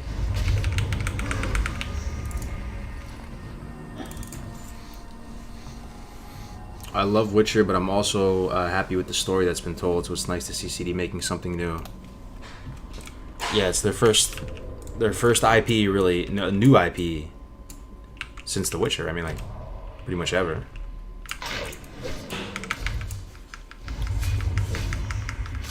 My favorite atmosphere is probably Fallout. Okay, so you like, alright, so you like the post-apocalyptic atmosphere? I like that too, for sure. It's not my favorite, but I do really like it. You know, it might even be top 3 for me because you guys know I'm kind of weird like that. I'm kind of a prepper, you know. I like to have my little supplies and prepare for the worst, hope for the best. So I definitely like it too. I really like, one thing about Fallout is they play the oldies music, you know, when they're doing all their cinematics and things. I think it really helps create the atmosphere really well.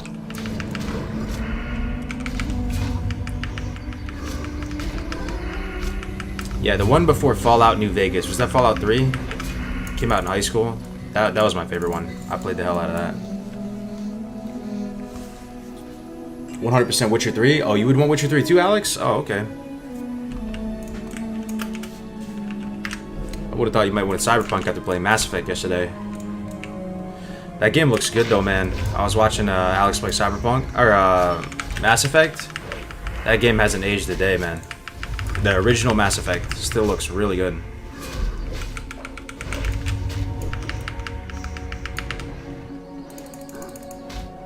You're definitely a prepper, Cargos. I remember that grocery run. Yeah. I honestly, I regret sharing that though. That type of stuff. I've deleted all those VODs. It's just so cringe. I'm sorry for that, for having to put some of you guys through that. Not the time or place. Wow. That's why I gotta have another channel for it. I just, you know, I couldn't help it with all the Corona stuff happening. I was just.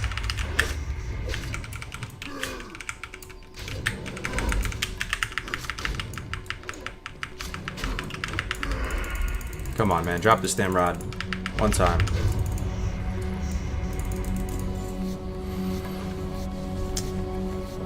Don't make me start talking about my survival knives and packaging. What's your favorite knife brand? I'm a Spyderco guy myself. Love Spyderco. Everything Spyderco.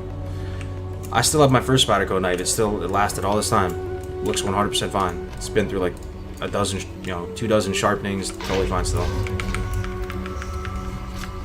You should check out that Ghost of Tsushima game. People keep talking about it. It's a samurai game, right? I don't know, man. I'm a one-trick pony. I can only play one game at a time, and right now I'm so hyped for hardcore that I'm not the type of person that can balance playing multiple games. I know the people who are. You know, they're able to play 3-4 games all in perfect equilibrium. Spend 3 hours on this game, 3 hours on the other game. I'm kind of an extremist, man. I'm kind of like all in or all off. I'm either Fresh meat. playing WoW or doing something totally different.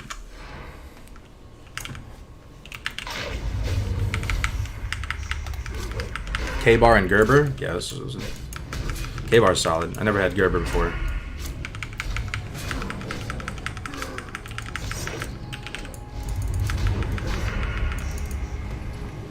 Fallout New Vegas?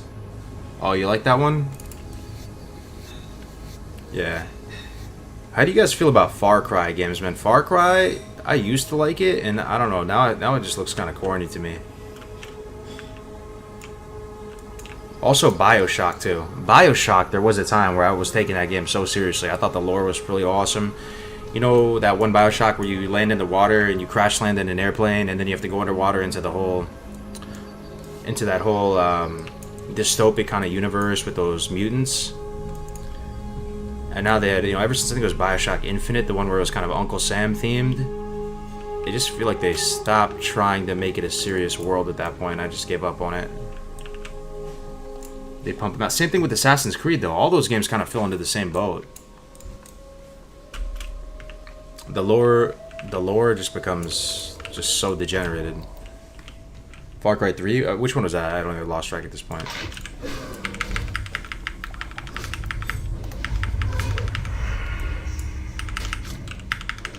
Excited for Far Cry 6, yeah. So one thing I will give him credit for is when I do see Far Cry pop up, the game looks like visually, it looks really nice graphically.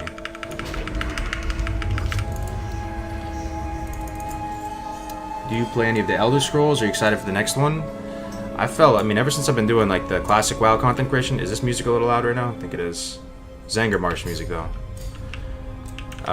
Ever since I started doing classic content, and I know, Alex, you might feel the same way, you just kind of lost track with a lot of other games, you know, because this becomes your world, this becomes your community, and, you know, you live in it, all your friends are in it and stuff like that, and I used to play a lot more games. I used to, you know, buy all the games. As you can see behind me, I don't know if you can see that, I have a whole wall of games behind me. I used to be kind of an achievement whore when it comes to Xbox achievements. Dude, I would go try to find the games with the easiest achievements, even if they sucked. Like just cut, you know, some Burger King game or you know, King Kong or something, and I would go try to get all the achievements in it, get every single one. But that's just like another life. I haven't done that in forever. You know, I haven't touched some of these games in years. Ubisoft plays it safe with their games, but I don't think they're as bad as Bethesda or Blizzard. Yeah, I don't remember which of the companies makes which. They all blend together. Ubisoft, Bethesda, I forget. I think what is it? Ubisoft. Does they make Rainbow Six? They make Siege. Bethesda makes Fallout and Skyrim and all that, right? All that, like the Elder Scrolls universe. Hey, what's up, Melanin? What up, man?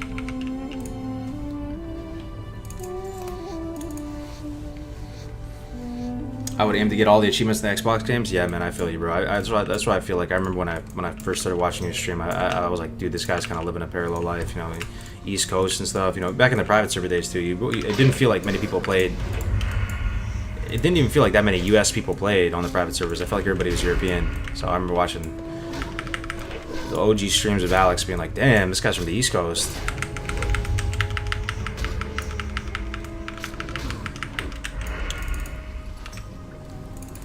The latest Assassin's Creed and Far Cry are just copy-paste the previous versions. I could see that for sure. I mean, the Assassin's Creed universe, I liked it. Like, the very first one that they came out was really, it was dope as shit. I loved the whole look of it. But then they randomly made a modern twist to it. You know, you just wake up in modern day, and it was over. I couldn't really take it seriously after that. I just didn't really enjoy the time travel aspect of it.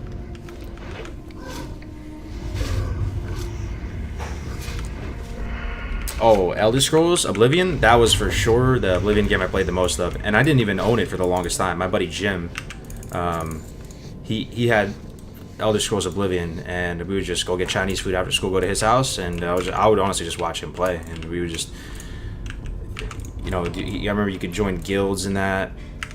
It was single player though, right? That's just so crazy. That game had so much to do, but it was single player. All the achievements, all that good stuff. Yeah, that was, I mean, the combat was a little bit clunky. It was first person, right? So it looked like you were, you didn't really have any nice walking animations, but it was super deep. There was a bazillion things you could do in that game. Yeah, we're trying to get the Rod of Helcular, exactly. But, oh, we got it! You guys didn't say anything. Oh, we just got it. Oh, nice, man. Nice. Hell yeah. We just got it. Alright. Dude, that was like 200 Yetis or something. 100 Yetis, maybe. Alright. Didn't get another greater healing potion, though. Should I stay here to get 3 more leather? I kind of want to. Something is telling me that's the right move. I want to get 3 more heavy leather. Because that's, you know, that's another turn-in. War supply turn-in right there. That's more money. Gotta start saving for the mount, you know? Gotta start saving. Just get a couple more heavy leathers. Now we already got it. Like, I'm feeling very chill about this place. See, when I'm out here in Hillsbrad, killing greens, this is way more fun, man. It's not that dangerous. If I was in Stranglethorn, I'm so weak. I can barely 1v1 anything. I think you gotta stay, like, 3 levels above where you're at. So that might take a lot of grinding, but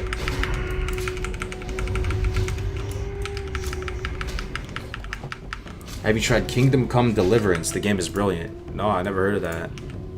Hey, did anybody play the game Stronghold? I think it's a super old game, but I was watching some videos about it. I wish I played it. It's a game that people think are very nostalgic about. Medieval game. And the soundtrack is pretty cool, too. The Guildford Horde is Iron Zug. Yep. Thank you, Lily. Yep. Oh, let me shield the Discord real quick. It was, I mean, the soundtrack was really nice, and I never even played the game, but I was gonna play the soundtrack on here.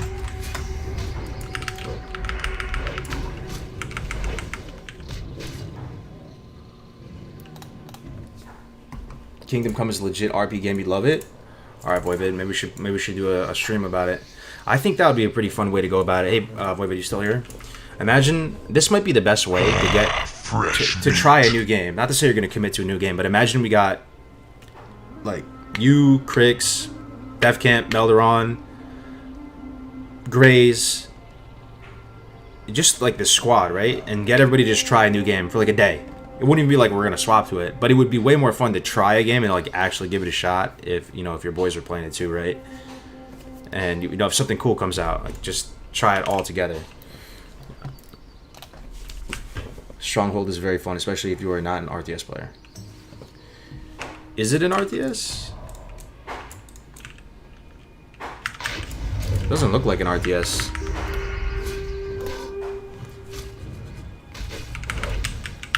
Deliverance is a medieval game with no magic. It's like instead of magic, there's alchemy. Yeah, I mean, right now, with it, I'm just loving Classic right now, and I'm just doing this. But if something comes along, it'd be sweet. Because that definitely is a factor. Like you don't want to be the one guy trying the game by yourself. I would be way more likely to play any of these games if a few other people were playing it too at the same time.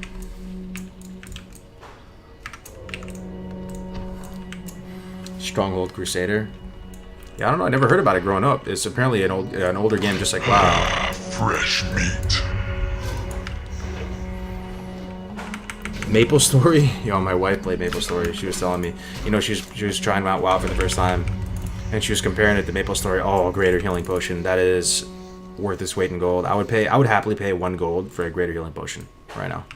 If there was a vendor that sold greater healing potions and he had unlimited stock, I would buy 24 greater healing potions right now. I swear. I would go broke buying them.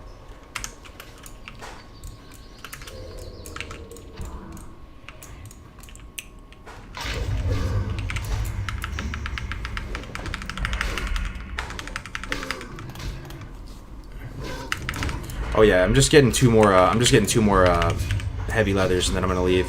I just want to have a clean 30, so that we get 3 turn-ins. Just get a clean 30, and we'll be out. If you want to check out an epic soundtrack, check out the game called Journey. Dude, I remember when Journey came out. I never played it, but I remember watching the art for it and thinking, man, that's a really cool style. That's a mobile game, right? Where you're in the desert. I don't want to say it's a platformer, but I know what you're talking about exactly. It looked pretty cool. I just never played it. Oh, did anybody play the game Bastion? So that was a mobile game, but that game was so good. I played the hell out of the game. All the weapons were so satisfying to use. It wasn't very long of a game, but that was one of the most fun mobile games I ever played. Bastion was on console. Yeah, there was this thing called Indie Gamer Box or something that it came with it. Man, it was sick.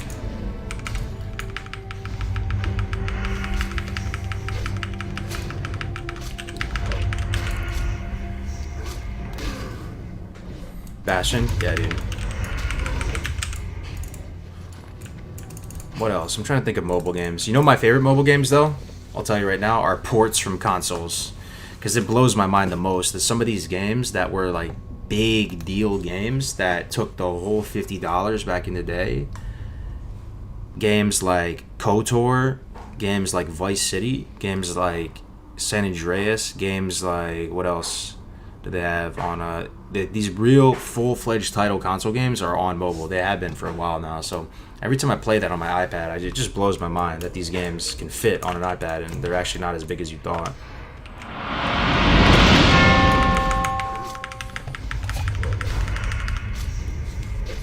And Terrace Carr with the Twitch Prime. Thank you very much, man. Welcome to the channel, Mr. Carr. Speaking of mobile games, it's not really a mobile game, but did anybody remember Geometry Wars on Xbox? And back in the day, there weren't even that many games you could get achievements on. There was a time in Xbox where there weren't enough titles. So everybody who was like really into achievements, what you had to do is you had to go to the mini games within the Xbox Live Market. And one of them was Geometry Wars. It had a full 1K achievement points in it. So if you were really into achievements, you had no choice but to play Geometry Wars. Fresh meat. But the game low-key slapped. It was actually a really good game. Hey, what's up, Super Dave? Good to see you, man. BioShock 1 is now a port too? Oh, that sounds pretty cool to play. I think the most amazing one to me was the fact that KOTOR is on port. No, Vice City was the most amazing. You can just play the full story of Tommy Vercetti, Vice City, on your iPad. Fresh meat. Geometry Wars 2? Yeah, Geometry Wars was pretty cool. There was also that game on N64. Back in the day, there was this game on N64 that it was kind of like an anime game, but you had to shoot these bubbles and get 3 of the same color of the bubbles, and it would pop. It's kind of like reverse Tetris. Yo, Matkin, thank you very much for the 7 months of Twitch Prime, man. I appreciate you. It's a long time. Bust a move. There it is. I love having the hive mind here at my disposal. You just say one thing, and somebody's bound to know what it is. Bust a move. I remember that. Bust a move. It's funny.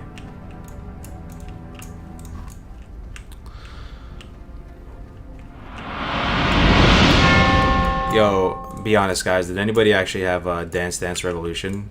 It's okay, dude. Your secret's safe here if you did. I'm gonna be 100% honest. Yeah, I had Dance Dance Revolution for a little bit. Sorian456, thank you very much for the Twitch Prime, man. Big sub train right now. Thank you very much, guys. Welcome. What do you think about Swifty? Swifty's cool. Was something happened? Did he get canceled again? Anything special for completing hardcore in a PvP realm? Bro, don't do it. Don't do it. Don't do it, man. Just, it's gonna end badly if you have to stream. I mean, if you are just recording it, I guess it's possible, but I really think you're just gonna get ganked and you're gonna get so mad. Oh, Guitar Hero. I had Guitar Hero too. Yup. I didn't have the Rock Band, but I had Guitar Hero. It was pretty cool when it first came out. Those Guitar Hero controllers were expensive though. They were like $100. Nick Swardson slays DDR. Really? That game's dead now, right? I was talking about it on stream the other day. The one game I wish I could have in my house, and it would be so fun if friends came over, would be a full arcade cabinet of Time Crisis 3. One day, if I, become Drinky Crow Baller, I will, I'm gonna buy that. Find a way. That would just be so nice. If you had the metal pedal and everything like that. I have some arcade cabinets right now. I like them. I'll just play them, just the music on them. Like, I'll just turn them on and let the music play. It's just like background noises when I'm cleaning the house. My favorite one is Street Fighter 2. I think it would make hardcore really interesting to choose what to keep and throw out in the open world. And just not be able to move.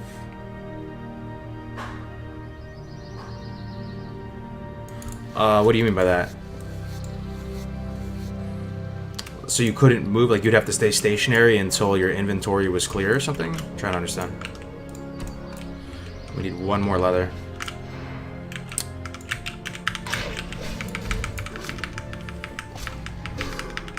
I wish I knew all you guys back in middle school and high school. No one really was into what I was into. I always played soccer and still do professionally, but you play soccer professionally? Damn, dude.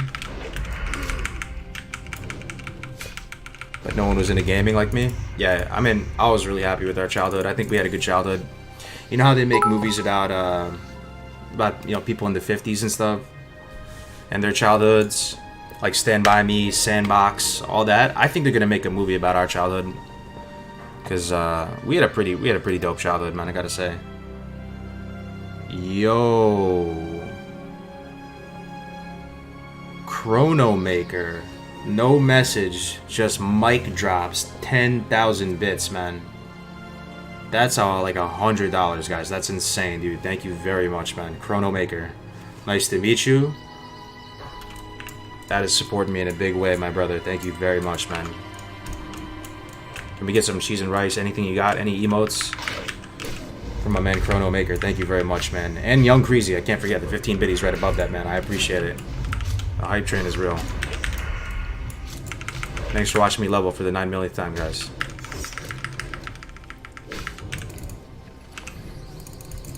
Any Sega kids? I always felt like no one had Segas in my school. Sega was super ahead of its time. I just remember, I think I was just a jelly kid. I always felt like I was a couple steps behind when it came to gaming. When it came to N64, I had PlayStation first, and I had to go see my friends have N64, and it was like the dopest console ever, so I had to go switch. And then when it came to, alright, now PS2, I was ahead of the curve. When it came to Xbox, it was the same thing. I started with the PlayStation equivalent, and then the chunky Xbox came out, and I was late to the Xbox. And then I remember one of the moments of the most intense jealousy I've ever felt in my entire life is I was going to Yonkers Tennis Center, right? This is in New York, and I was taking tennis lessons there. You know, when you're a little kid, you do tennis lessons with like 5-6 kids, and you all carpool together. You go and you have one pro, and you split the cost with everybody. I'm going to Yonkers Tennis Center, and I'm riding in this minivan, and my buddy Yumi, or what was his name? Was it Yugi or Yumi? He was a Japanese kid. He had a Sega handheld. That's not a Genesis. Sega, not a Saturn. Sega.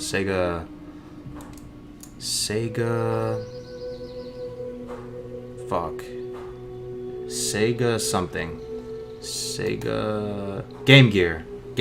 Yup. Dude.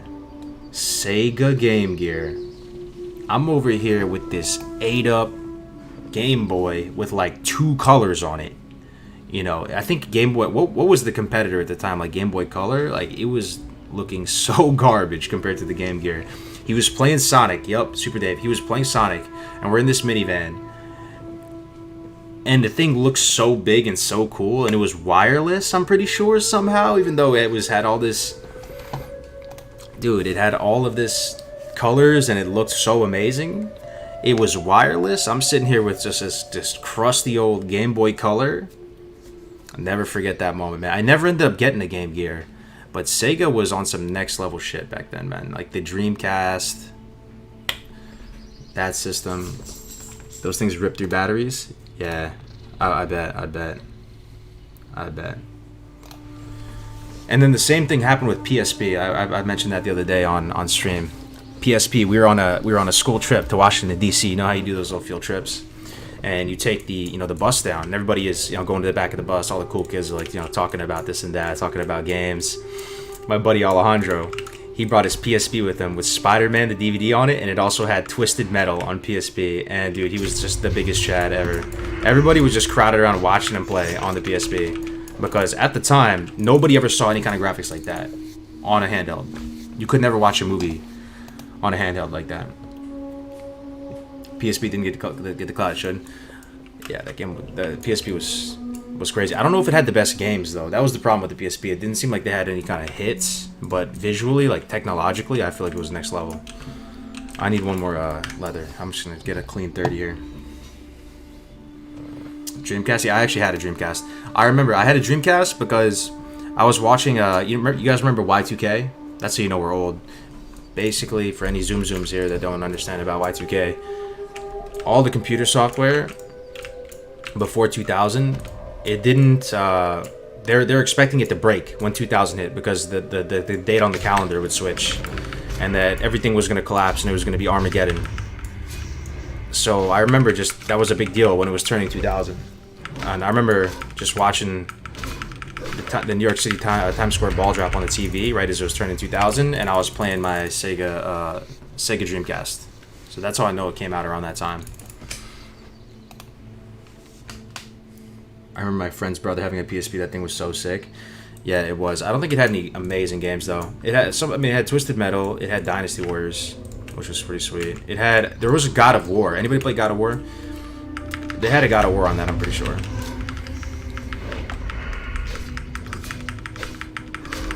God of War, yo.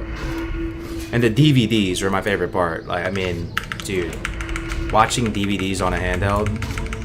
And it had an internet browser on it as well, man. I mean, doesn't get better than that.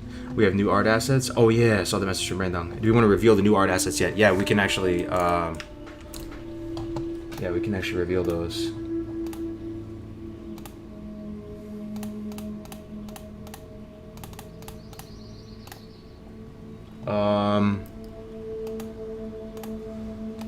Yeah, we'll do it in a little bit. Maybe we'll do it in the stream tonight, just so we can have a little more hype for it. There's some really cool art assets being made by the legend Brandon Media guys. You guys are gonna love it. The whole community is gonna love it, hopefully.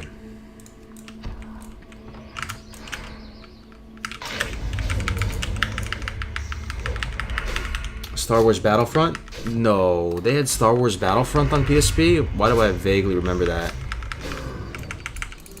Why do I vaguely remember that? That does sound familiar. That's crazy if they had Battlefront on PSP. Battlefront on PSP? Open the website, I made a preview? Okay, yeah, we can. I'll get to a safe place and I'll open it up. Yeah.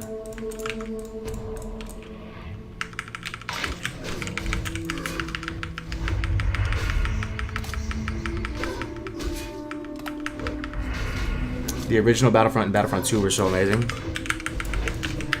Yeah, I just remember that the first time I played Battlefront, I thought it was amazing because I always talk about this about WoW all the time. With classic WoW, it feels like you're just a very, very low power level type of character in the world, right? And I always thought that was cool when you're just a little infantryman or you're just one guy. It's not like an RTS where you have like a huge army. And Battlefront, I remember when I first played Battlefront, it had the same effect. The fact that you could play as one little Ewok. You could play as one drone and the different types of drones. One stormtrooper. It was so sick. Oh man, I don't have the leather yet. I need to get one more leather. I'm gonna start my first hardcore character. If you're unable to record, there really isn't a way to verify no deaths except through a GM statement. Yeah, that's correct. But that is pretty clutch though that the GMs can verify it for you.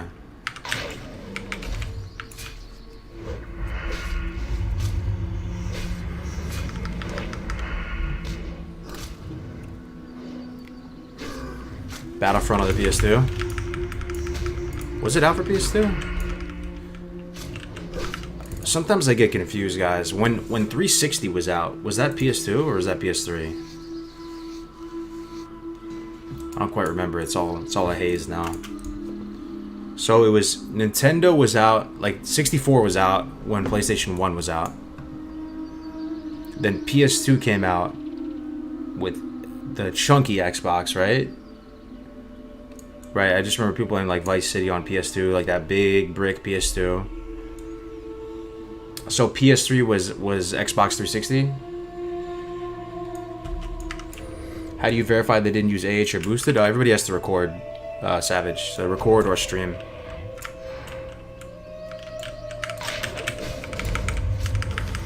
PS2 was with GameCube. Damn.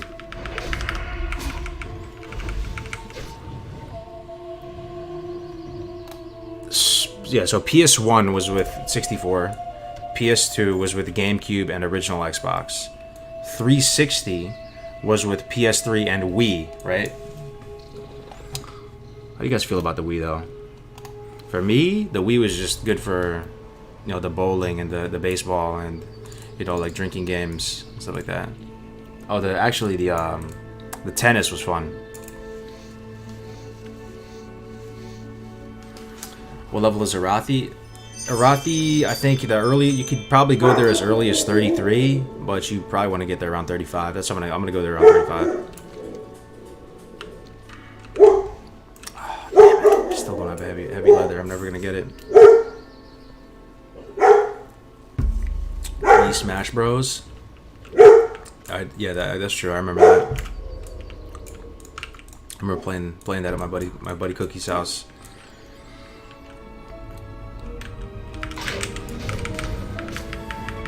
Literally never cared about the Wii. It was good for the Wii Sports. That was my favorite thing.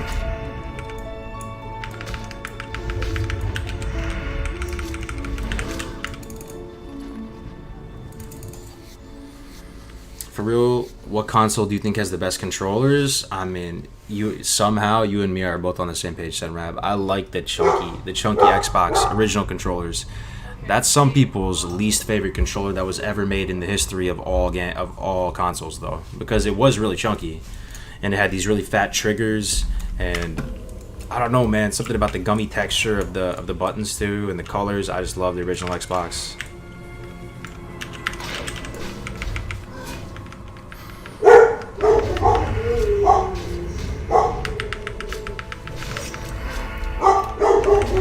Sorry about my dogs, man. I think there's cats outside. You hear the ring and stuff. Or a package. I might have a package. 360 controller? Sorry about that. Oh, dude, someone's here. Hold up. I think it's a package.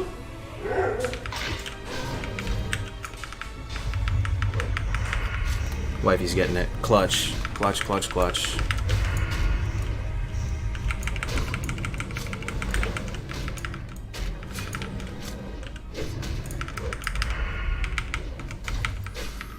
GameCube controller, that was your favorite? It was unique, I'll give it that, for sure. If anything, I always thought the PlayStation controllers was kind of underwhelming. With that said, when PS2 came out with the first DualShock controllers with rumble, and it had that little button in the middle that you could toggle the rumble on and off, and the very first time with those gummy sticks that you could press down and click, I was hyped about those for a little bit, but then it just never changed after that, pretty much. Hey, what's up, Courtney? Good to see you. Game Shark, oh, it's taking me way back. What was that for again? Game Shark? It was for Game Boy, right? It wasn't even for a console. Yeah, dude, Game Shark was insane. I just can't get used to the stick location with the PlayStation controllers. Yeah. I mean, that little yellow knob on the GameCube controllers, that thing was kind of weird. The C stick definitely points for creativity, though. No other controller has ever been like that. Best controller of all time, though? Do we really want to say original Xbox when there's N64? It's got to be N64, right? It's got to be. That was, speaking of unique, speaking of just awesome, it's got to be N64. With Xbox at number 2, I think. It was just too cool. N64 is the most hated? They did break a lot, though. How many N64 controllers did you guys go through? It was a mess. Genesis. Look at old Boomer Melderon saying Genesis. I think I have a Genesis behind me. It's not like from back in the day. I bought like one of those retro console Genesises. All the old consoles had Game Genie. It was a custom cartridge. Yeah, that's crazy, man. So back in the day, the games would fresh meat. They would plan in the cheat codes, huh? And then what did they collaborate with Game Shark so that Game Shark could unlock the cheat codes? Is that how it worked? Sounds kind of rigged. 360, that's your favorite, Alex? Nice. Yo, what up, Cap? Good to see you. Never had N64, but my buddy went through like 4 controllers. Dude, you missed out, man. It's not too late. You can still pick up an N64 now. That hat slaps, right? Yeah, it does look perfect. This looks so iconic vanilla right here.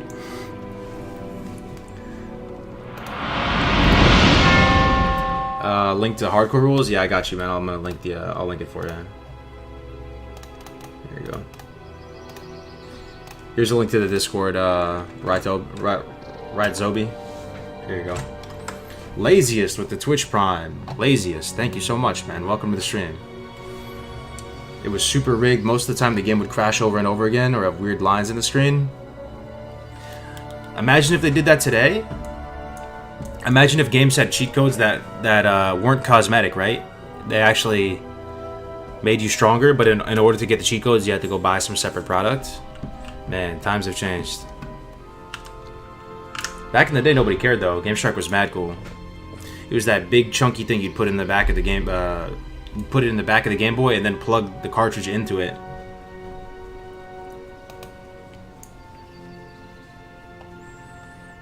GoldenEye on 64? Oh yeah, man, for sure. That was the standard right there. That's how you settled disputes.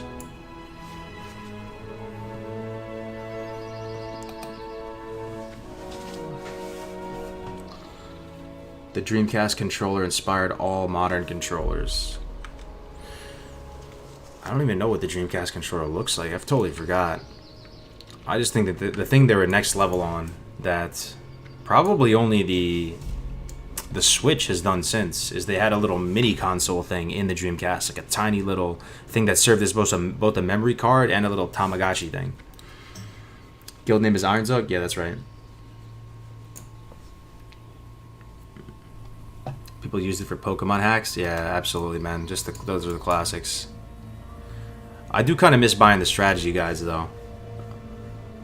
Remember those, like the Primus strategy guides? I still have the WoW strategy guides. I bought them well after. They're pretty cool to look at. The Dungeon Companions, the strategy guides. What is it? Something about the smell of them and stuff. It's pretty nice.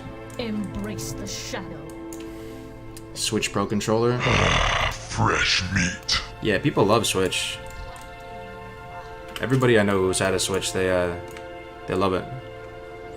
You ever play Fable? I played the first Fable a long time ago. I don't remember it at all, though. That better be good. It came out on 360, right? Goodbye. Memory cards on Dreamcast. Memory cards on PS2, man. You would go to school, have a little clear plastic case. You'd bring your memory card with you to school. Then you go over to a friend's house, pop it in. Let alone the cables to link up your Game Boys. Remember that, man? That was sick, actually. Trading Pokemons back and forth on the cable. Oh man, Quick about your business. that was really cool. Hustling kids for their best Pokemon, try to trade them a Pidgeotto for a Gyarados.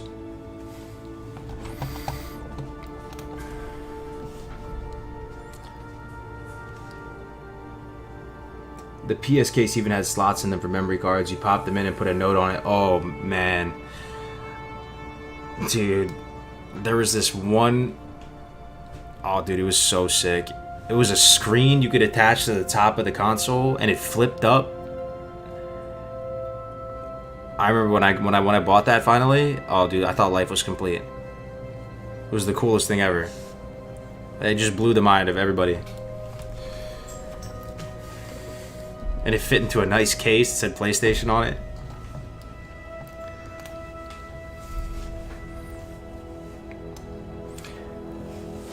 I needed to use that dumb light attachment to play the worm light, right? Yo, you had to use that. So you had to go under the covers so your parents wouldn't see you. I remember spending so many nights like that. Playing Pokemon with the worm light. When is the movie about your childhood coming, though? It's our childhood, man. 90% of us are from the same exact age bracket. We had a sick childhood. I really think we got to ride out the golden age of gaming.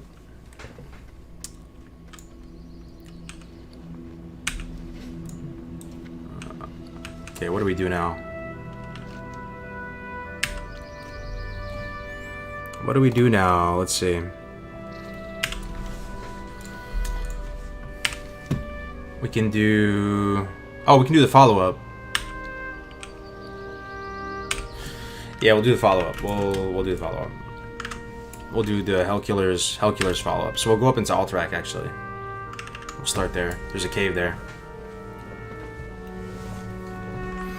Yo, what up, Fitz? Good to see you, man. Hold up. While I'm still here, let me show these art assets. I forgot. Just give me a second. I want to show you some cool stuff.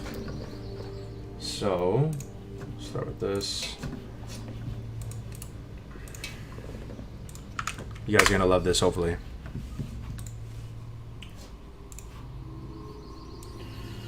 Alright, so our designer for hardcore, I always talk about him, right? Brandung Media. We high rolled here, guys, because he's into the hardcore and he's actually playing hardcore himself too, and like, you know, focusing his his Eye of Sauron on hardcore, and he's been working on some assets. Let me show you what he's been cooking up. So, all right, so check this out. This is a actual website he's been working on.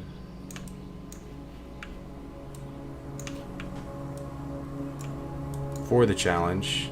Sorry, I'm kind of gold fishing out right now. Let me just set it up. Alright. So, you know, it's still got a ways to go, right? But, it looks really nice off the bat. You know, it looks very, like, cohesive with the style. Death is delete. Got this cool background here with the logo, like, embedded in the background. Have rules. Hopefully maybe a place where the art assets would go and people can set up their stream, you know, downloading the art assets from it. Maybe one day we have an add-on. It shows the guilds, you know, EU guilds, NA guilds, Oceanic guilds. You know, maybe people can get merch here too. Like some people have been asking about hats. I would definitely rock like a hardcore hat or something like that. Rules, just all that good stuff. You know, just like a, you know, central home for all the hardcore stuff. I think it'd be pretty exciting. And then let me show you this other thing. So for those of you that are streaming but don't want to use a face cam, right? Because some of you might not want to use a face cam, but you still want to stream for hardcore. He's making these sick camera frames, which you gotta check out, man. Maybe I should just turn off that transition. So he's making them animated too. Let me know if you can't see or if it's hard to see. But these are for every single class. He did it for every single class. 1, 2, 3, 4, 5, 6, 7, 8, 9. So, you know, there's a Hunter one, Mage one. Oh, click media on the top. Okay, yeah. Check media. Media. Oh, baby. Okay, let me go back. Not doing the greatest job of shilling it, but dude, it looks amazing, Brandon. I didn't even see this yet. Look at this. Spirit Healer moving in the background. Upgrade your classic hardcore streaming experience with official art assets. Dude. Dude. I didn't even see this yet. See this? Tell me you guys are seeing this right now. This looks fire. Priest, Hunter, Mage. I don't know where you got these images. These look so good. So everybody that's gonna, you know, set up their stream, you can have this at the bottom left, bottom right. This guy's a monster. Has the hardcore logo built into the class icon. Dude, tell me this doesn't look so crispy right now. Oh man, every single class. And he has animated ones. He sent me one that shows like particle effects over it too. Oh, he's got these frames at the bottom. This is just too sick. This is just too sick. Class symbol. Alright, this is too sick. I'm gonna use this for myself. Animated scenes? What is this? Oh my Lanta. UI elements? Dude, this is I didn't even see this part. Top and bottom bars. Download UI elements with one button. Oh, this is the dream. This is the dream. This is the dream. So as you can see, guys, like it takes a village to make anything, you know, work, right? And it's so cool that everybody has different skills, chipping in different skills to make awesome stuff for the community to use. And you know, it'd be cool to make it seem like we're playing a different game mode, you know. So all these things that you're seeing right here will be, you know, totally free for you guys, obviously, right? Just to put on your own stream if you want to do it. But can we get some, you know, some PogChamps, some emotes for our guy Brandung for making all this stuff for us, man? Yo, that's huge, man. Thank you very much, Brandung, bro. This is helping the community big time. Big time, big time. I got no skills, but I'm glad some people do. Yo, same. Brandung Media, absolute legend, and I think he's looking for, you know, he's always accepting new projects and stuff. So if you want to get something done with it, make a special art for your character, or make a logo or something, you should definitely hit him up. Absolute beast. Man, that looks cool. And yo, he made let me put the YouTube channel in here too. He made a classic hardcore YouTube channel for us. find it real quick. Classic hardcore, and you know, he even made a Death Clips compilation. Check this out. Here's the YouTube channel for Classic Hardcore that he made the other day. So if you guys want to subscribe to that, there's already one video on there. Are they available to download yet? I don't know. I mean, Brandon, what do you think? That was on a dev site that he's working on, so maybe not quite yet, but very soon. You know, a lot of exciting stuff to look forward to with the hardcore community. You know, it'd be sick that if people come to watch our streams, they come to the hardcore community and they just get blown away. They go, "Damn, you guys are on point. Everything is all super professional. Fresh meat. Everything looks super nice." Is the site live yet? I think it's on a dev site right now. It's on a dev site, but he's working on it, so that's huge. That's huge. The fact that we have Brandung in the community, I can't tell you, man. That's probably worth. Dude, companies wish they had Brandung. I'm telling you. Coca-Cola wishes they had Brandung. How long have you been playing WoW? Since I was 2004, on and off though. You know, just like you guys. You don't really play the whole time. Yo, Brandung. Crix knows. Crix got his logo from Brandung. There he is in the chat if you guys want to hit him up. He's in the Discord too. He's a mod in the hardcore Discord. Teamwork makes the dream work. What, the Discord? Oh, I got you. Here's the Discord link. There you go, guys. You are early 30s? Oh, in real life? I'm 29 right now, so I like to say I'm in my early 20s. But I turned 30 in December. Late December, mind you. So I'm enjoying my early 20s.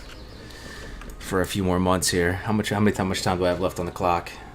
Damn, it's already about to be August, huh? 4 more months of being in my 20s. Guys, that's gonna hurt, man, when I turn. Yo, that's gonna hurt. I'm gonna be real with you. I'm gonna have like a. Man, I've never envisioned myself as a 30-year-old, man. That's freaking me out a little bit. 20th is December. Yeah, I'm a few days away from you. I mean, I don't mean to disrespect any of the older folks, but at the same time, you know what I'm talking about, right? Like, that was probably a big milestone for you guys, you know? Like, you just never really saw yourself as that before. For me, imagine if you were a little kid and, like, your parents brought over friends and they were 30. You wouldn't even just consider them. They would just be so far removed from your reality, you know? Like, if you saw someone 30, you thought they were old as hell, but now it's... I guess everybody's living longer now. That's the good news.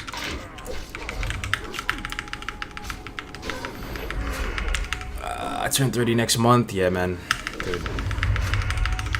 It's cool, though, because we're all in the same boat. You know, if we were in any other gaming community, though, like, imagine if it was Fortnite or something, or just one of the other gaming communities, it would feel a lot worse.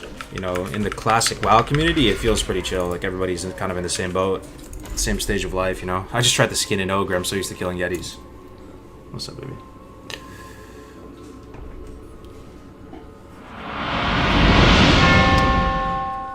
It's a bit of a midlife crisis, Cargos, but you get used to it.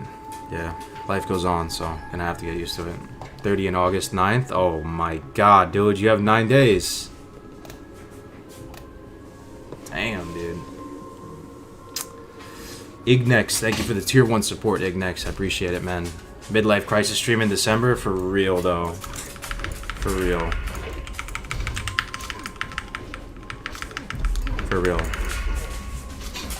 You know what's keeping me sane though, man? The fact that we bought this the farm I was telling you about, because that was always a dream, right? That was a dream for us, and I was telling myself in my 29th year of existence, I gotta live. I really gotta live.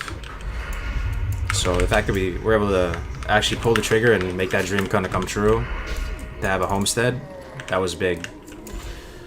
I'd probably be way more anxious if it wasn't for that. 30s has been good to me, best years regarding my career. For sure, yeah, I mean, your career's still ramping up when you're 30, right? How old am I turning? 30 in December, late December. So I'm still a 20 something right now for a little bit. The thing is, medicine is advancing so fast now that there's a real possibility that our generation could ultimately have a life expectancy of 90 to 110 years. Bro, fingers crossed, man. Yeah, that'd be sweet. I want to see what happens to the world. See if we get to What's one thing you guys are hoping to see in your lifetime, you know? Anything? Flying cars?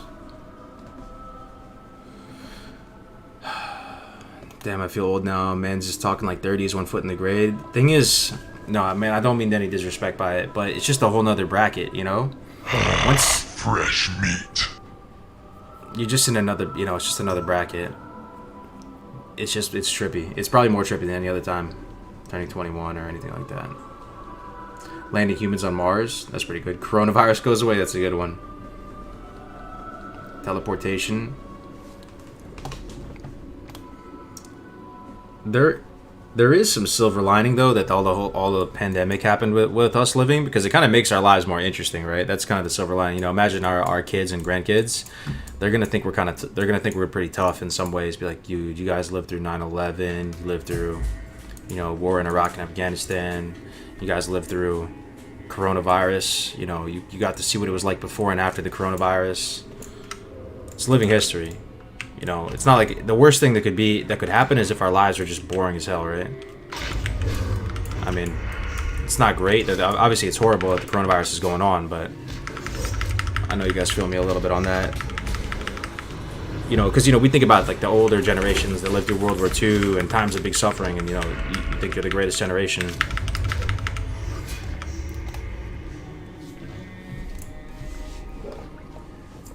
Life out in space. There's a tragedy for every generation. Is this our tragedy? Maybe, right? I want to see an abnormally large animal, like a 40-foot great white, like a megalodon. That'd be sick. You think it's possible? There's still a megalodon out there, maybe in the deepest parts of the ocean, or like a kraken. It's probably more realistic. There's a kraken. One thing I'm not really a conspiracy theorist, honestly. Like, my friends are way more tinfoil hat than I am. But one thing I'm hoping is true is all this talk about aliens. You know, I mean, there's probably aliens out there, other sentient life. And, you know, Def Camp was talking about on a stream the other day how the Pentagon put out some info saying like they've been seeing UFOs. I mean, big hype for aliens, right? That'd be exciting, just to get some confirmation. It's not a theory, it's been confirmed. Really? That'd be sick. Yeah, I'd be excited. Yo, honestly, I wish there was ghosts. Fresh If I saw a meat. ghost, I'd probably walk up to the ghost and just hug it. Because, you know, it would just confirm that there's more stuff after all this. I would be so hyped to see a ghost. I would probably just be so psyched to see a ghost. I wouldn't even be scared. Right? Wouldn't mean... That'd be huge. My dad is one of the most rational, like, he's probably the smartest guy I ever met. You know, he's an absolute legend to me. And one of the most bizarre, and he's not really religious or anything. I'm not really religious either. Although I respect religion more and more with each passing year, just because, you know, life is hard, man. Nobody has the answers. But weirdly, he kind of low-key believes in ghosts. Just because we used to live in Indonesia when I was a little baby. And we had a house there, and, you know, it was the expat life. My dad was getting paid, you know, he was working at, you know, KPMG or some bank. So, you know, when you're living over in a country like that, that money goes a long way. So we had like a nice house over there, and I was a little baby in the crib, and he swears this is true. He is not the type of person to bullshit. He's like 100% very, like, stable, you know, of a guy. And he used to say that in the middle of the night over there in Indonesia, all the cupboards in the kitchen, all the cabinets would open and close in the middle of the night, and it would just happen all the time. And, like, we had maids and stuff just sprinting out of the house in the middle of the night, like, quitting.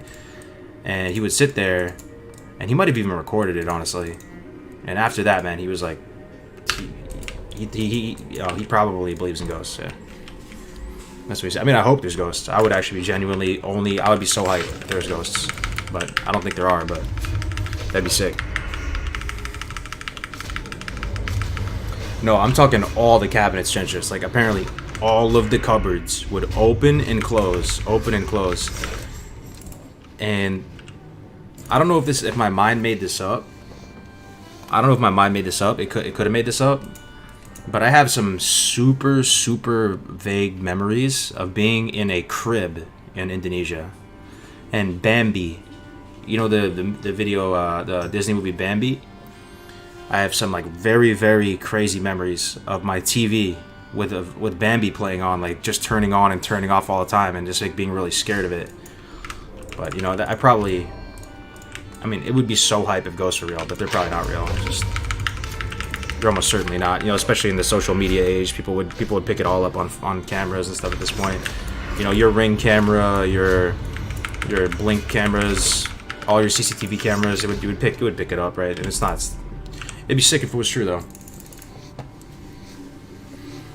Not all the time. It would be in like the middle of the night, some random hour. All the cupboards would just open and close and slam like super loud. Like it wasn't a subtle thing. It was a very, very dramatic thing that would happen in that house. Yeah. Ghosts would be big like though. How do you explain all the ghost stories? I don't know, man. All I'm saying is if there was ghosts, we would definitely have undeniable proof at this point because this is the damn era of the cameras. Everybody's got a camera. There's cameras everywhere. Long time no see, bud. How's life? Garden doing well? Yo, Splice Plate, thank you very much for the 5, bro. Yeah, garden's doing well. I have zucchinis the size of my torso. I've never seen zucchinis so big before. Not in a store or anything. Legit, zucchinis out there that are this big.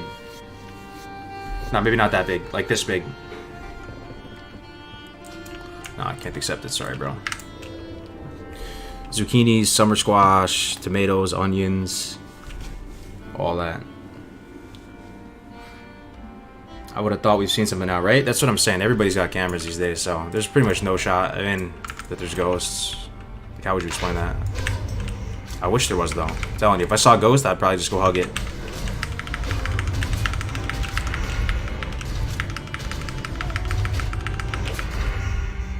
Because if there's ghosts, pretty much World of Warcraft is real life.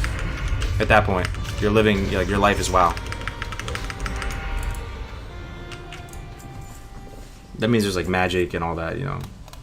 You aren't picking them soon enough? Yeah, I know, Sunrab. I know. I actually learned that recently. Thanks for the feedback. My dad said you have to harvest them when they're way smaller. Same with the squash, too. But I can't help it. There's just too many of them. I have like infinity zucchinis out there.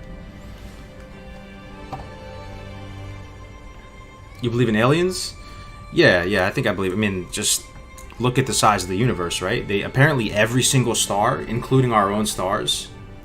How is your life? WoW? Because I'm just saying, if there's ghosts and there's like magic, there's necromancy, there's everything that you would deem magic basically exists if there's ghosts. If there's supernatural phenomenon that take the form of like a humanoid that's like gonna haunt you and move, you know, things in your house. I mean, I don't believe in ghosts, right? I wish there was, but I don't believe in them, unfortunately. Are you doing farming out of passion? Oh yeah, big passion, absolutely. I always dreamed of growing my own food, having a homestead, being more self-reliant, having the skills to survive no matter what.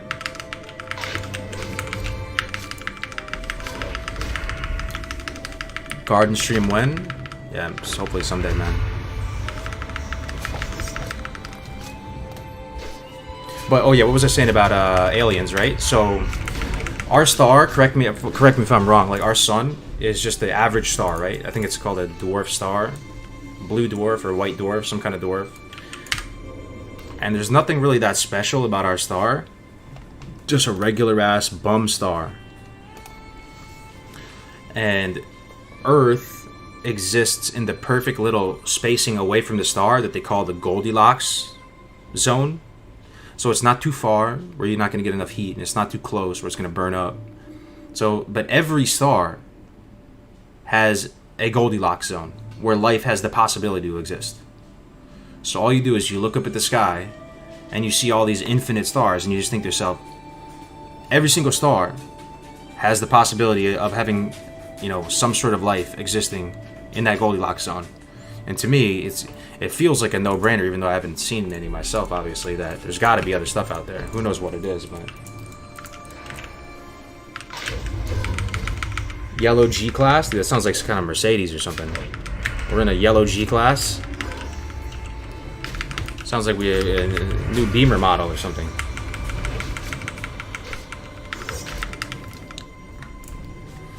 New York Times published an article last week that contained statements from military contractors whose job it was to identify the UFOs.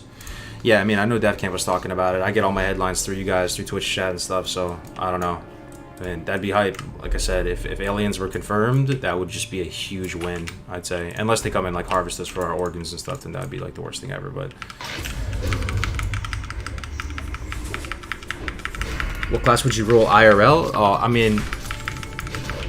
There's a... Yo... I love Hunter, right? But if I could choose any class, IRL... Realistically, it'd probably be like a mage. Just because you make food and water. You can just travel around instantly.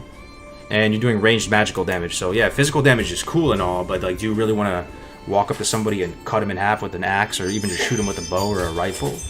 Probably not. You'd rather just hit him with a crossbow. You know, you just, because you're just from range, you're safe. You know, it's just that's the tactical play right there. You'd have to go mage. Maybe warlock possibly. I mean, Hunter's cool and all. It's the most realistic. But you don't really have any special powers as a Hunter. You're just kind of a guy that just knows about survival pretty much.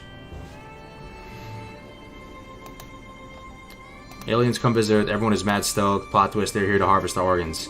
Could happen. You know, we harvest other animals, right? Like, so if we're already harvesting other animals, there's really nothing unethical about aliens coming and harvesting us, you know. I'm not saying it's gonna happen or anything, but just saying. I think it'd be exciting if the aliens were confirmed. That'd be sweet. But you should try Mage Hardcore. Yeah, I never played a Mage Hardcore. Paladin seems pretty OP IRL. You just heal people. Thing is, if the way you defend yourself is too up close and personal, right? Just try to think tactically here. It's just objectively better to be able to do damage from range. And magic is like cheating. Imagine if magic was real in real life, you know? Why would you go up to somebody and shank them with a dagger like you're in prison, rather than just hitting them with a blizzard from 45 yards away? And, you know, AoEing down a bazillion things, and you just conjure food so you don't have to buy food anymore. Just teleport around. Wearing the dress, that would kind of suck, but other than that, you know, it seems just objectively better to play a mage or a warlock or something. Warlock might be sick because you could just summon your boys, you know, and just somebody wants to come visit you, bam! Now they're here.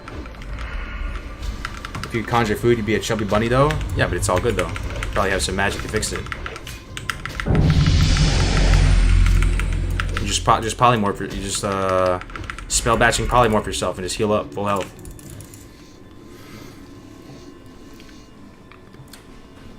Warlock for the succubus. That's a good one. That's a good one. Well, thing is, you wouldn't even need a succubus if you're a mage. If you're conjuring all types of food and teleporting around, you get mad bitches.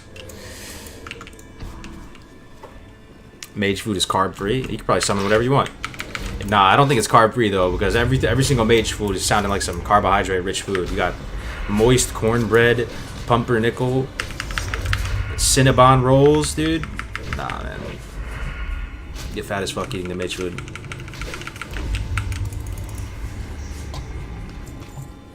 What would aliens think of classic WoW and all of us watching Cargos talk about them? I don't know. I don't know, man. Imagine being a warrior IRL compared to other people being mages. It would suck. A warrior is just a guy. Like, you're basically a warrior right now. Right now. Just go pick up a sword, go buy one on Amazon, and there you go. Boom, you're a warrior. And, you know, you just use rage. It's just you getting mad and motivated. Mage? Nah, magic is OP. Maybe that's the catch. Mage food is all carbs.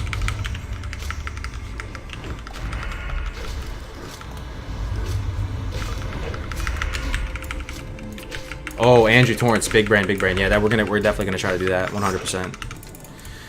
I was talking about that earlier in the stream, that there's a greater healing potion guy up here. Let me just do this quest really quick in this cave before they respawn. I forgot about it. I'm not playing that efficiently right now. I'm just chilling the chat. True, but a warrior can one shot in real life versus somebody with cloth on them.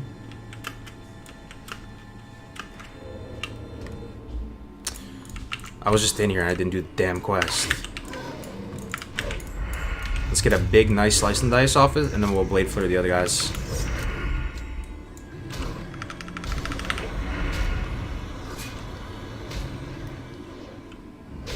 You tried the Garrett Rupture rotation? Good deal. Alright, here we go. Big damage, big damage.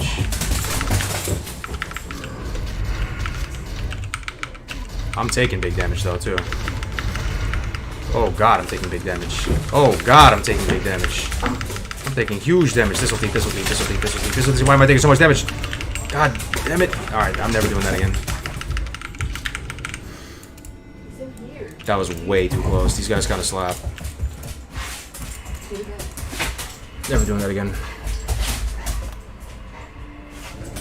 Peligies are playing wild behind you. Yeah, they're wrestling each other. That was way too close though. Like, we can't be doing that.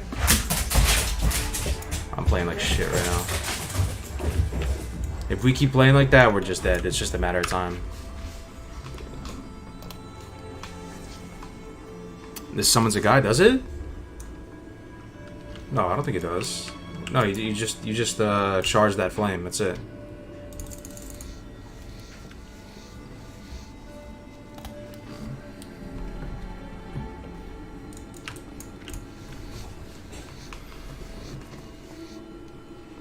The last 5 minutes of the stream from the IRL question is gold. Someone should clip it. Good answers, man. Thanks, dude.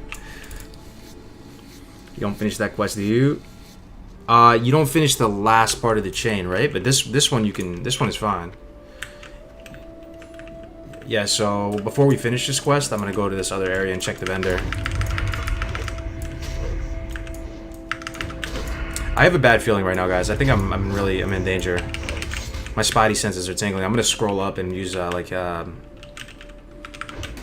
food and stuff. I'm not feeling it right now. I feel like we're in a bad spot. We're also about to run right into like elite yetis and stuff. We're escalating up to like DEFCON 2. Alright. Let's use some scrolls. Agi, protection, stamina. Should help out a little bit. I sold all my stamina food. Trying to save get bag space, but that was dumb.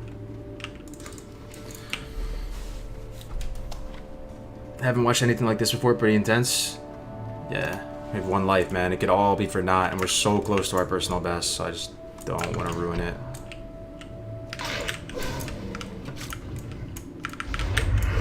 That's why we need the next rank potion, man. These potions are just not hitting like they used to. And we only have 2 of the next rank ones.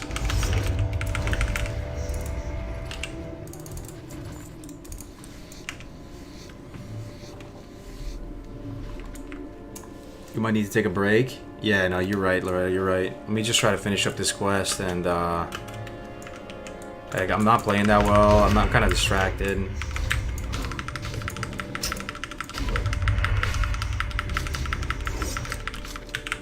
I'm about to follow Nom Nom's advice. He says he only plays 4 or 5 hours at a time, and then he calls it, just so he stays crispy.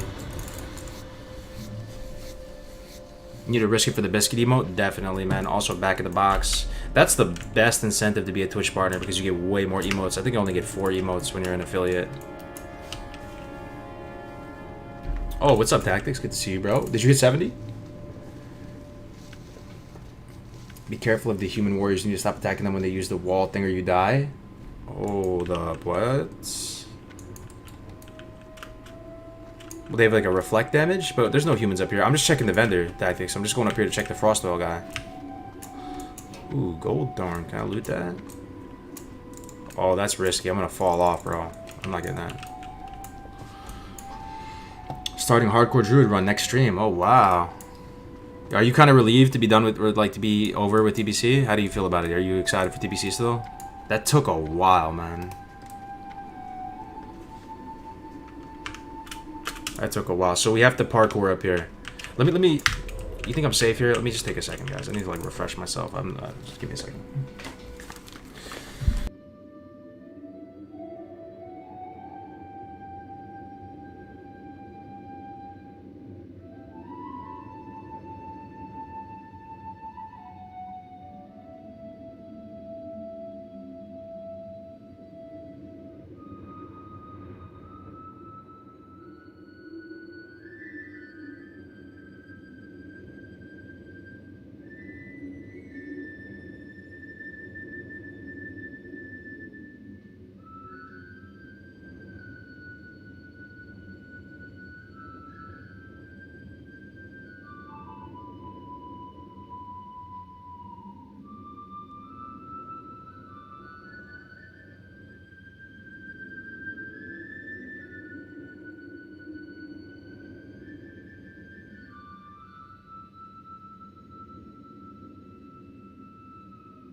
fresh meat. I don't know what it was. Maybe just a light stretch, getting a refreshing beverage, but I feel way better right now.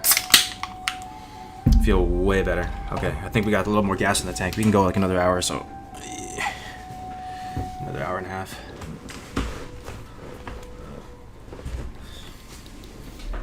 Cheers, boys. What are you guys drinking?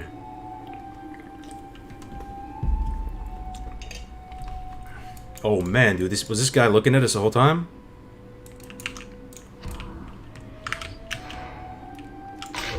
Yeah, that was closer than I thought.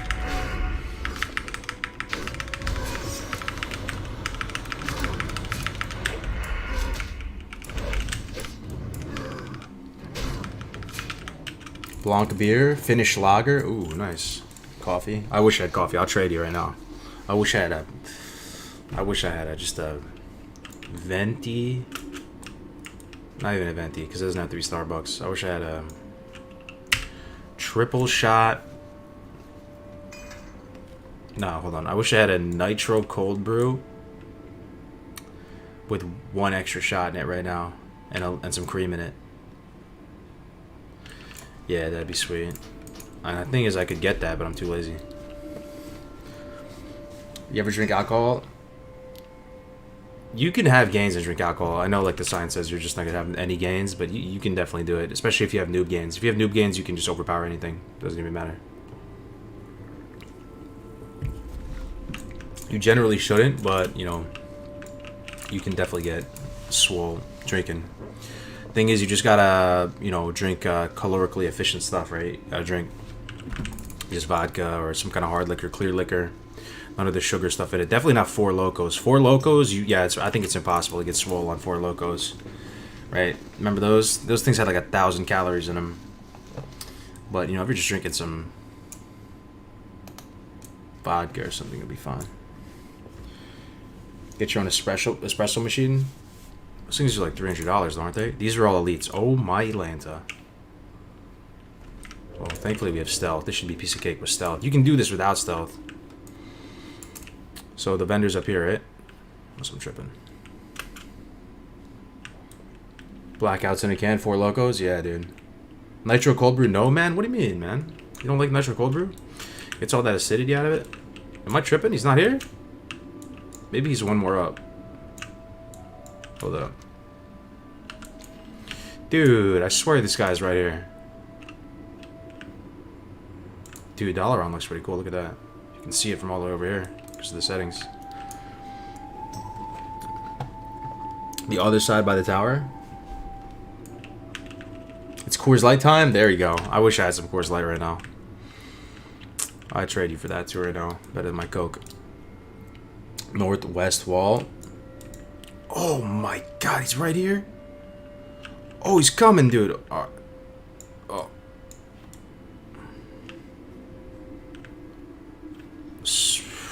Dude, is he right here? I quit coffee like 3 months ago. I'm still addicted to it, constantly craving, just don't drink it. Yeah, for sure. No, he's not here. So he's a whole nother wall up, huh? Okay. I have to keep going, I think. And then you parkour through the back. It's been a minute, guys, sorry. It's over here. Pretty sure. Homemade French pressed iced coffee. French press though, it's so messy, man. That's the thing. I used to French press for a little bit, but just having to clean it out each time. More power to you if you have the discipline to do that. You know, your French presses would get gross after a while. Because if you don't clean it right away, it's a slippery slope, my friend. I just use the good old-fashioned percolator. That's my favorite. It makes me feel like I have my own 7-Eleven in my house. That was the spot? No, dude, that wasn't the spot. Pretty sure it's up here.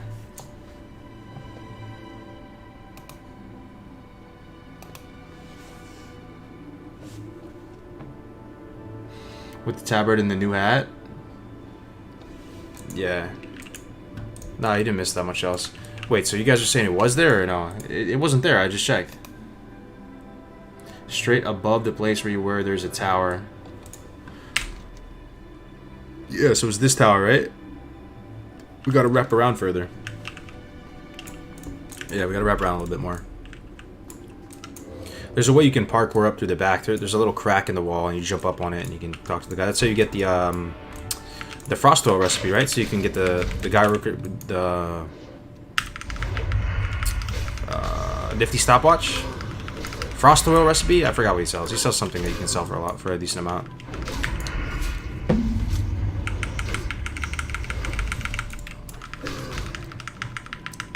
Frost oil, yeah, frost oil.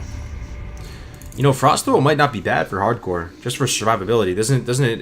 You put it on your weapon or something, and it gives you the ability to slow. Like, it could be good, you know, because I'm gonna go alchemy at 40 anyway. So, all right, here we go. This has got to be it.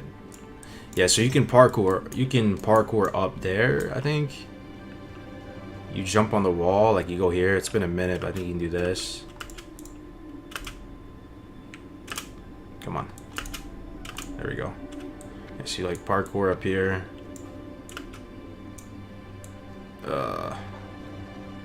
Let's go stealth just in case. Could be a big boy right here. Damn. All for a damn greater healing potion.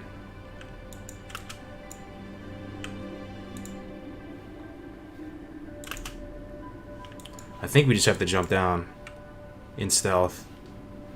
Yikes.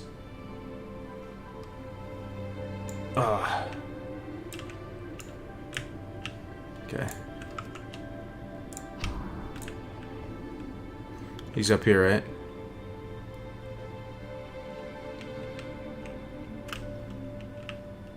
Unless he's up there. Dude, it's been a hot minute. I feel like he's here. Yeah, he's here. There he is. Come on, baby. 2 potions, please. Please, 2 potions. I don't even care about the frost oil.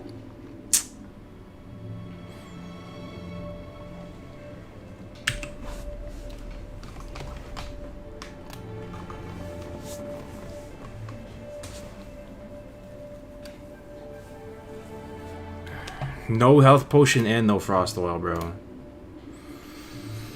That is rough. 3 mana potions. Imagine using mana. Glad I could help. Glad I could help. Yeah, thanks, man. Thanks for nothing. Didn't help shit. Alright, let's get out of here. Let's didn't die.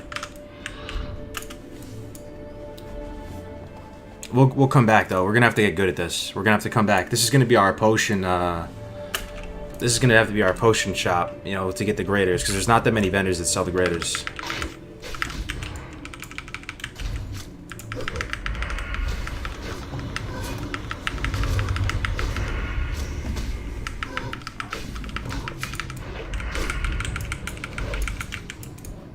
Okay. So now we're gonna do the other part of Halcular's Revenge. We go back into Hillsbrad, go into that other cave that we know so well. We're still getting heavy leather too. I'm so excited to turn all these in, man. It's adding like another thing I'm looking forward to. Because right now we have 4 turn-ins. We'll probably have 5, 6 turn-ins. Probably 7, 8 turn-ins when you think about the signets that you turn in afterwards.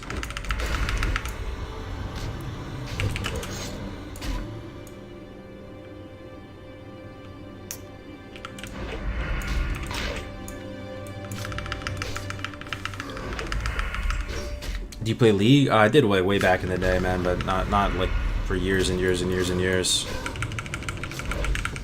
I played Dota recently though. Like I still love Dota. I still watch like TI and stuff like that. I'm sure you guys do too. Lone Druid offlane is my jam. It's my favorite hero by far. It's my I love that hero so much. The fact you have a pet. They made him so strong now too. That you get entangled at just at 1. That's my jam. Lone Druid offlane. Where'd the hat drop? Oh, we just bought it at in Stranglethorn in one of the leather armor vendors. Yo, TLY, thank you very much for the tier 1 support, man. That means the world, man. It's helping me in a big way. I appreciate it. Welcome, dude.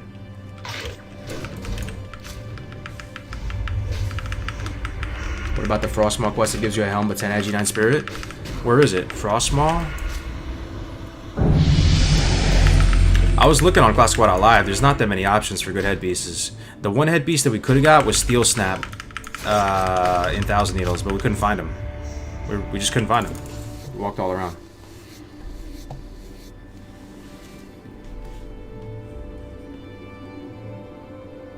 When you walk around these mountains, look for a dark Yeti. He drops a level 31 blue dagger. Oh, wow, okay.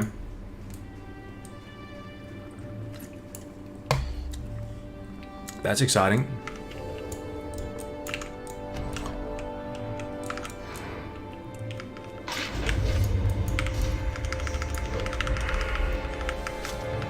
It's the quest episode. Oh, we didn't even complete Steel Snap. We couldn't find him.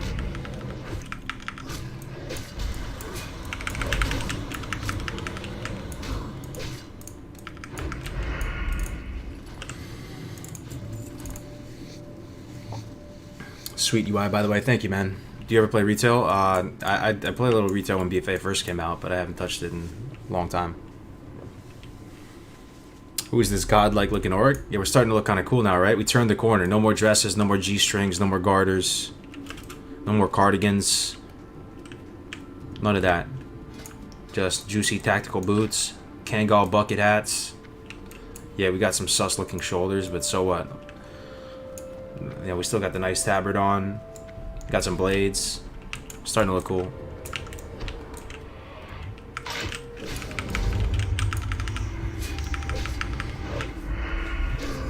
Trying to stream my record of the hardcore run. Fresh meat. You're giving it a shot, Jay?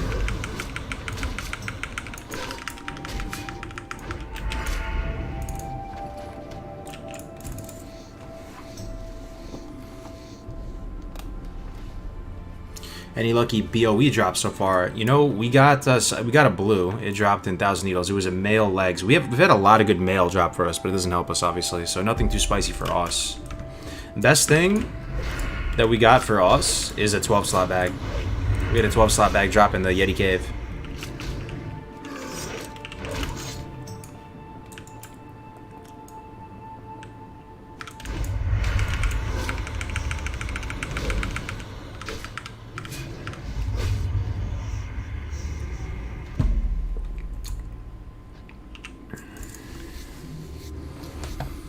Hey, what's up, Donut? Is there a command for more info on hardcore? Yes. Yes, yes. The command is the message. And here you go, man. Here's the hardcore Discord for anybody who hasn't joined.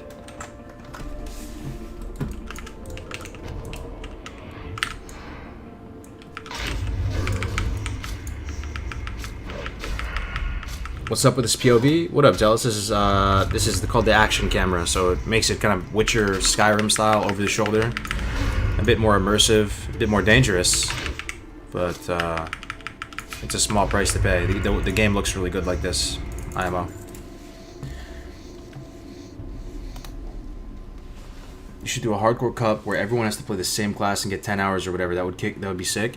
I've thought about that, man. There's pros and cons to that. You know, if you can imagine that everybody playing one class. The thing that was holding me back when I was thinking about that is, you're going to different perspectives, people, and yeah, there's some differences, as you know, when it comes to how you want to level and play style. But is there really enough to make it exciting to watch that many people play the same class? All right, we almost died last time to these guys. Holy shit, these guys fucking slap. Hold on. I'm ready with this ulti.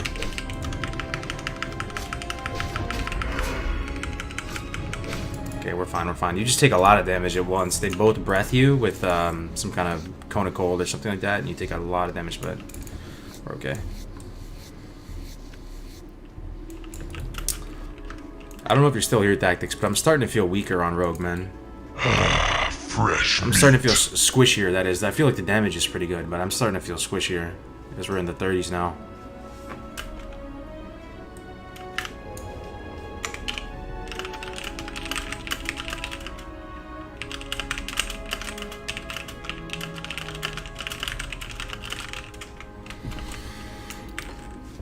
Cool as fuck UI. Thank you, man. What gear do you need to replace? That's a good question. I don't really know. Fail. Let's see. Our head we just got. Shoulders we definitely have to replace. These aren't too good. The cloak seems a little dated, but the stats on it are perfect.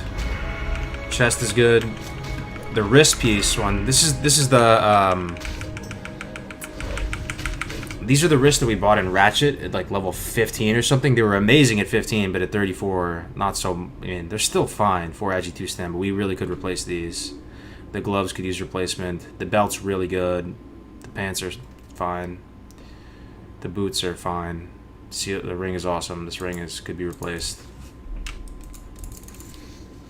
Can we see your helm again? Sure, it's just the vendor head that we bought in Stranglethorn from the leather armor vendors. It was like 50 or 60 health more than the cloth one we had. Check your dodge percentage. As you raise level, you need more agi per dodge.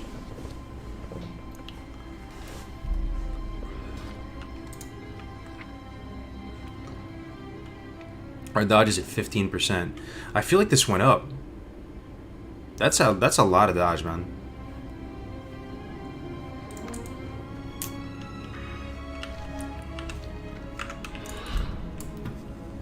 Can you show the dagger you replaced? Oh yeah, sure thing. Yeah, we bought this. So this is a good hardcore tip for those of you playing like rogues or even warriors. If you're dual wielding, whatever, you can buy this from Gromgal. Daring Dirk. It's pretty solid.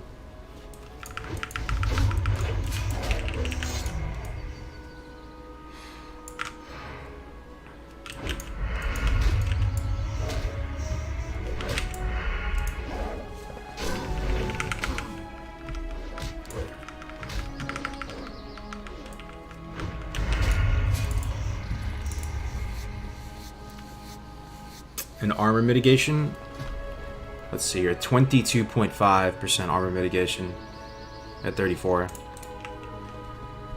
That's pretty low, right? How much would a warrior have right now? Maybe like 42, 45?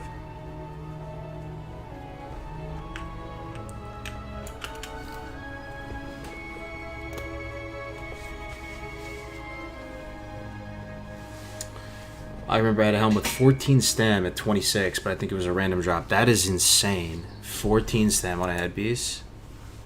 That is absolutely nutty. Sorry, but this does not feel right. Your first hardcore 60 has to be a hunter. In a perfect world, yeah, I feel you, man. But I think rogue getting to 60 is probably more impressive in other people's eyes than hunter. So, like, you know, the little gremlin inside of me likes that. And, you know, this is a class I'm not super comfortable with, so I'm, you know, it's kind of more fun playing this class in a sense because I'm learning about it. Oh, whoops. I done goofed. We gotta go to this cave here.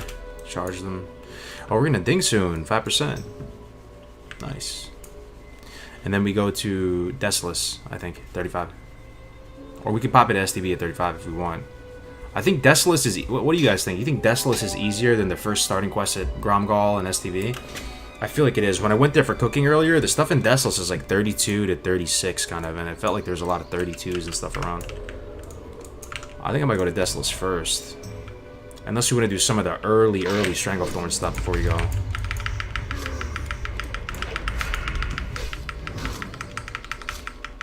SMGY, yeah, that's a possibility. We're thinking of doing RFK. Someone just hit me up right now to do RFK, but I don't have time right now. I'd like to do it later if they're still down. The cool thing about hardcore, there's not that many people at the higher levels, so you do have to wait for each other and just find a good time. It's not like you're gonna miss out. Well, no, you could miss out, but in this world right now, there's not too many of us in the 30s. Grace for Days still online, man. You'd love to see it. Level 30. Hanging in there. I really hope this is the run we all make it, man.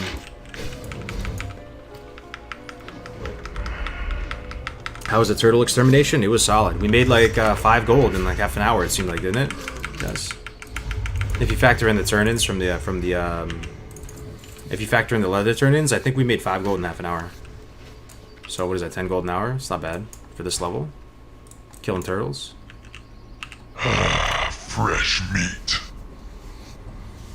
Gear is very rough for rogues at 30 to 40. It seems pretty much nothing from quest. Yeah. Oh, Tommy Salami, what up, man? Sorry about that. Wife's making some kind of smoothie or something. I don't know if you hear that. I'll just mute myself for a second.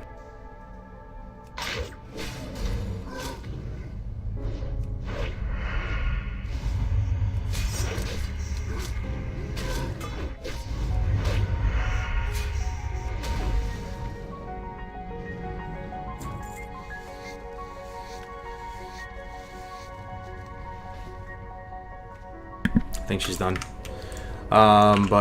Yo, Tommy, if you're still here, man, I don't know if you're doing hardcore, if you're just doing regular speedruns. I think it would be valuable to create a spreadsheet or something where we can track all the different vendors and what green items they sell. Because I really don't know what leather armor vendors there even are. And you know how like some in Ratchet sell some greens. There's a guy in Gromgal.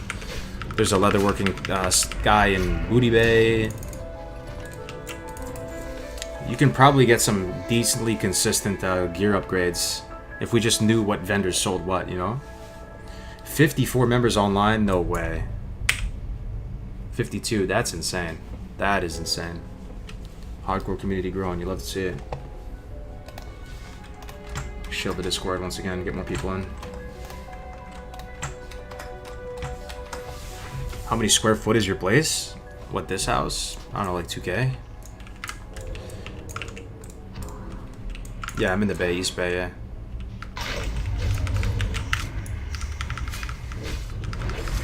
Kind of feel bad for these Yetis, they don't stand a chance. Don't feel bad for them, man. They're murdering innocents.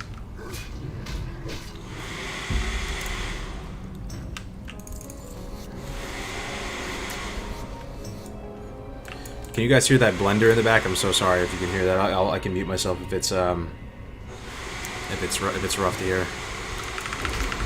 That's a long smoothie she's making, let me tell you. What takes that long to blend? iPhone? 3 Yetis is death. Don't get comfortable. Yeah, sure, true. We're pretty high level though, so I think we're okay.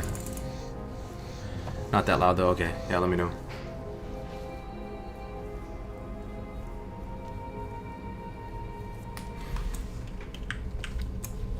She got ice in that smoothie? I don't know. Strawberry bananas. Strawberry, yeah, she likes making smoothies. It feels good though being able to grow some of like the you know, some of the greens you put in the smoothies. Like I'm growing some kale and some. I just feel bougie growing kale. I feel like I'm living life correctly growing kale. But I almost killed off one of these beds of lettuce I was growing because I put too much fertilizer in it. I definitely overestimated how much fertilizer you need to grow stuff. I thought you had to fertilize every couple weeks, but nah, I have fresh soil, so I'm yeah, pretty much. You can damage your plants if you put too much. Yo, what's up, Kate? Good to see you. You gonna finish off that character anytime? Yo, I can't believe it. Kate in the chat. She has a level 57 or 54 character that she didn't complete hardcore. That would be driving me nuts, man. Imagine, man. Like, yo, it is hard to get to 60 without dying, Kate. Like that is super. Maybe you don't care. That's super prestigious, man. Like mad respect if you get to 60. Don't shame me. Just go for it, man. It's just a few more levels, then you get to go down in the hardcore history books. Feels good to grow greens. Feels bad that it's kale.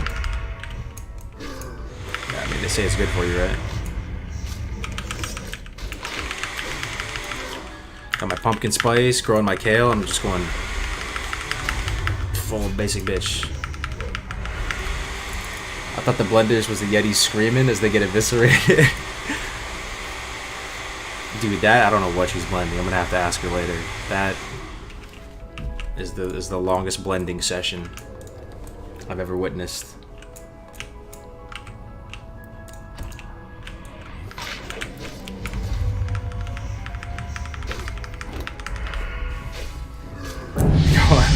Going hard, right? Nothing else is lagging for you, but its stream is dropping? No. What, drop frames? Now you got me all self-conscious. Let me see.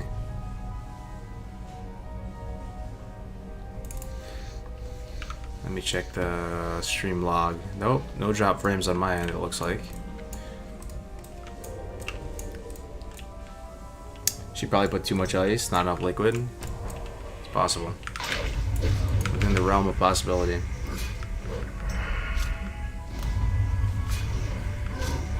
I've heard your wife cooks a lot for you. What does she make, dude? She's becoming like a really good chef, honestly. Like, yeah, so we're from New York, and in New York, you don't really cook in New York. You just get Grubhub or you get DoorDash and stuff like that. So you know, you may think I'm like, you know, I'm into prepping, into homesteading, that I grew up that way, and that I grew up cooking my own stuff. Actually, kind of the opposite. I grew up as kind of like just a hopeless millennial, you know, just dependent on all types of services to stay alive. So I'm learning a lot of this stuff late, and you know, we didn't really know how to cook much for most of our life. You know, just basic stuff. You know, can make rice dishes and stuff like that. But she's been getting really into it, like getting really passionate about cooking, learning new dishes, trying new ingredients out, and dude, her food's pretty good.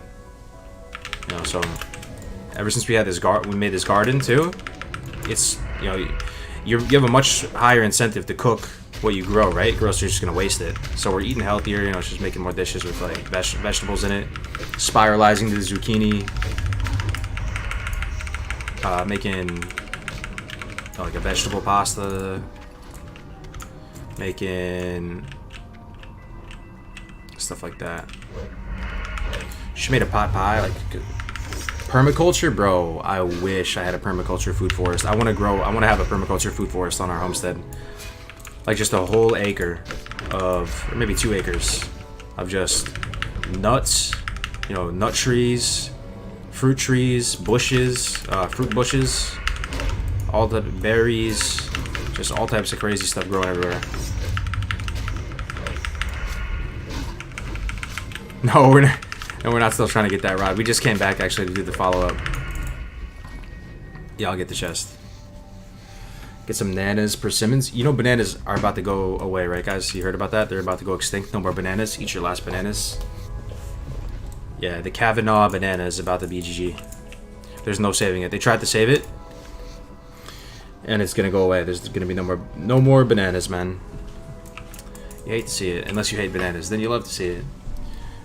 There's gonna be other types of bananas, but it's not gonna be the same, pretty much. What are these titles?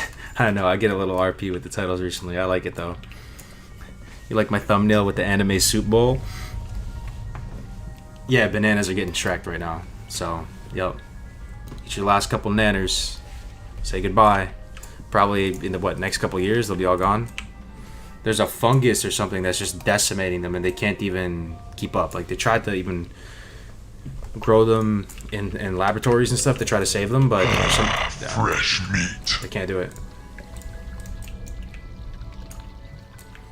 Okay, here's one of the altars you need to go to.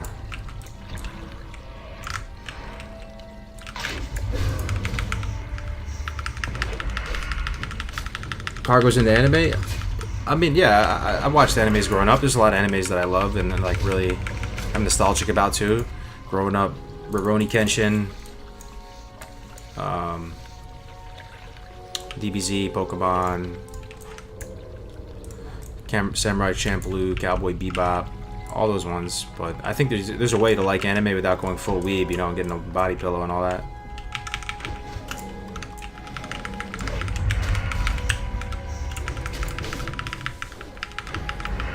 Orc Rogue eats last banana. Oh man, that's a good. That's the next stream title. Nobody's freaking out though, huh? No banana lovers, huh? That was crazy to me. Someone told me that, and they said there's gonna be no more bananas. I was like, there's no way that's true. Somehow it's true. Any comments about Karazhan? I'm pretty shocked at how well it's doing. The launch looks like it was incredibly stable. A lot of people playing it. I wonder if it's bigger than Endless. I assume it is. So, for people looking for that TBC fix, seems like a good option. All anime leads to body pillow. I don't know about that.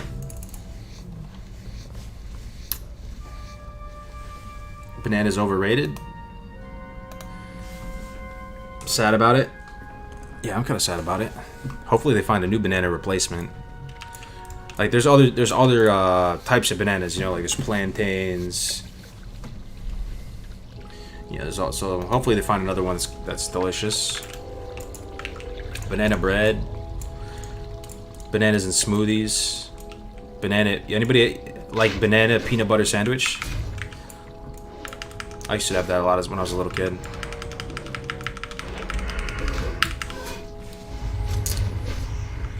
Yeah, bananas and peanut butter is a really good taste.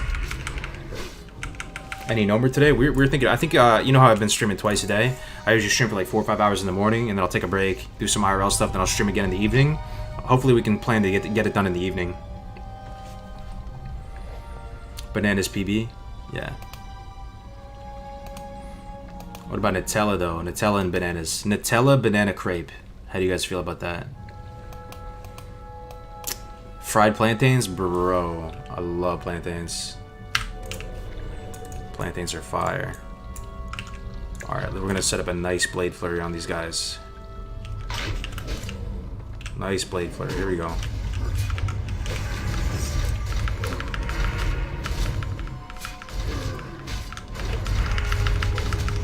Didn't even have poisons on. And the ding. Guys, one level closer, man. We are one level away from our personal best. It's starting to feel real. Even if we just got to 37, it wouldn't be a complete loss and waste of our time. We would have at least hit a new personal best, so getting up there.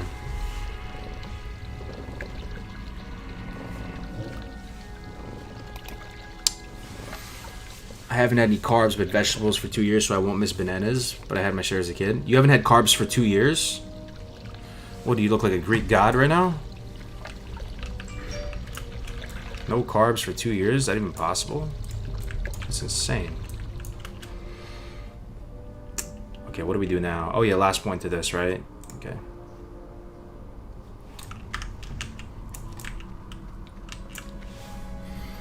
Does anyone have an updated Discord link? Yes, I got you.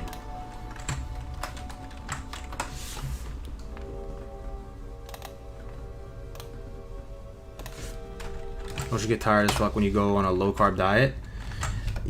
Maybe it's the start because your body usually uses carbohydrates as its primary energy source, right? So you go for your glycogen stores first, but then it gets easier after you keep your insulin low enough, long enough. Talk about it all the time at stream, and then your body will eventually deplete all of its glycogen, and then it'll start utilizing fat, metabolizing fat as its main energy source. That's what you're going for.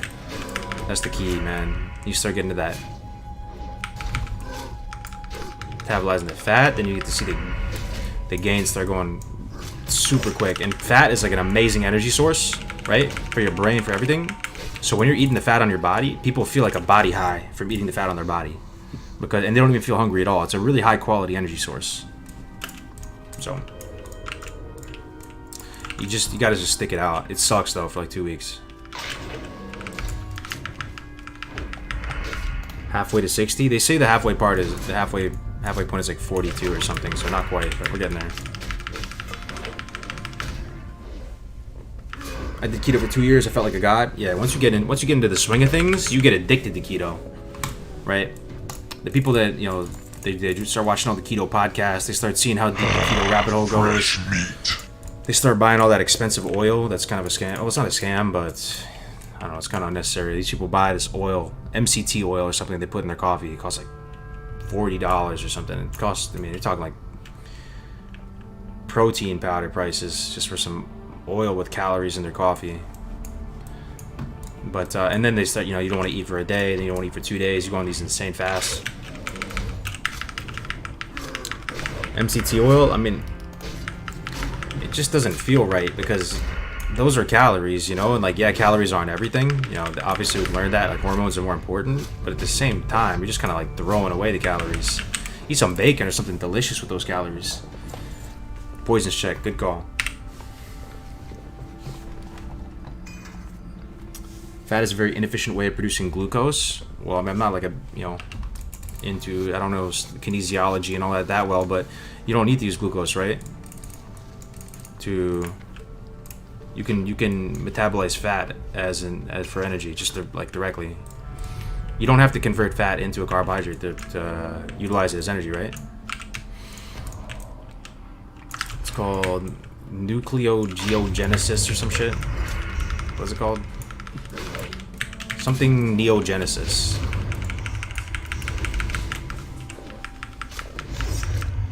That macro is so crisp. Which one? For the poison macro? Oh yeah. Big brain, perfect stealth did it. Something neogenesis. It's gonna bother me, man. Gluconeogenesis. There you go. Neon Genesis Evangelion. No, that's it right there. Fresh meat. Yo, bro, did you hear Vaulty hit me up and said he came up with hardcore 7 years ago and now wants 50%? You're trolling, right? Was that a meme or something? Yo, what up, Death? You and Vaulty hanging out? Keto isn't good for high intensity, short duration stuff, but it's really good for stamina. I mean, keto is just, I don't know, man. Like, just intermittent fasting, man. It's gonna help for, like, it's the best thing for, like, 95% of people. Intermittent fasting is, like, the only sustainable thing in my mind. And even then, it's still pretty hard to sustain, realistically, but...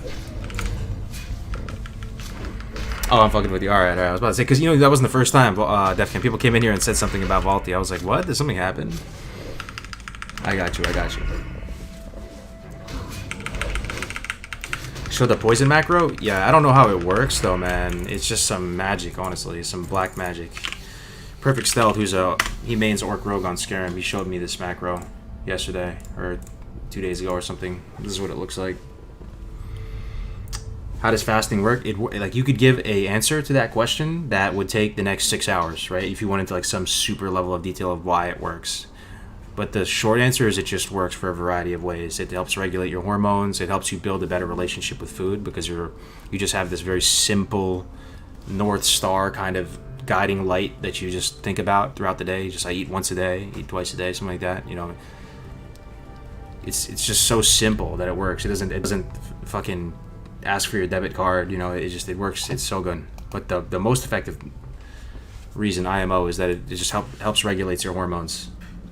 It keeps your insulin level low enough, long enough, so your body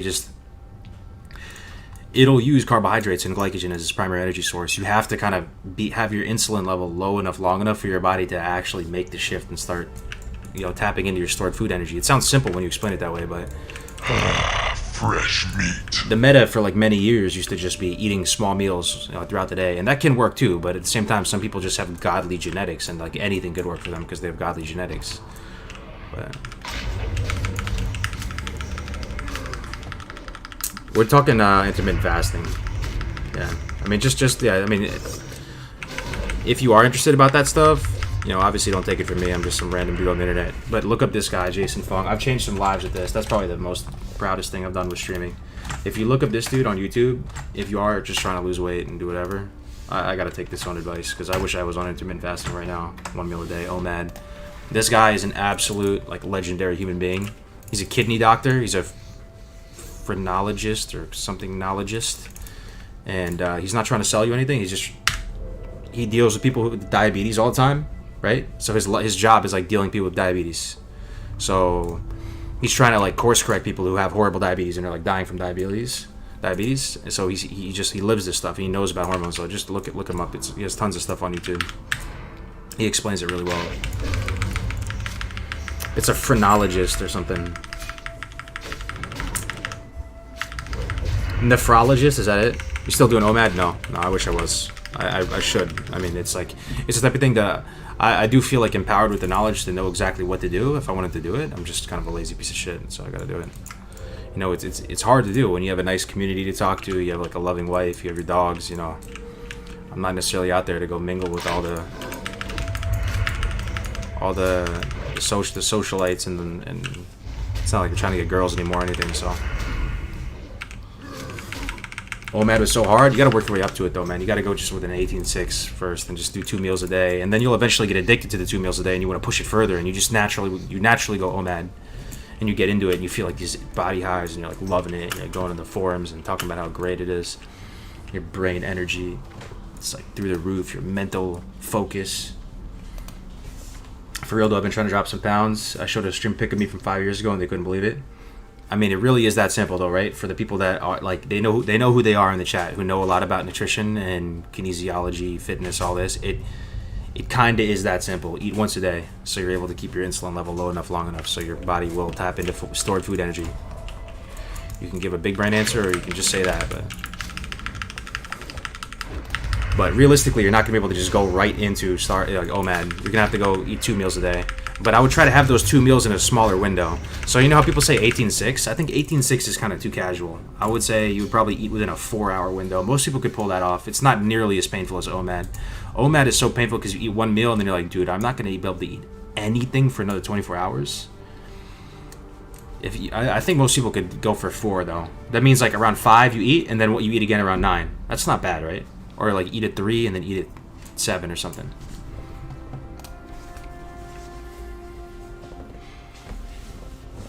OMAD, yeah, like 1 meal a day, OMAD. Just distract yourself. I always said this when I was doing it before, is WoW partners really well with intermittent fasting. It's like the best excuse to play WoW. Because you just, like when you play WoW, you don't even think about food. You have to get super hungry to start thinking about food.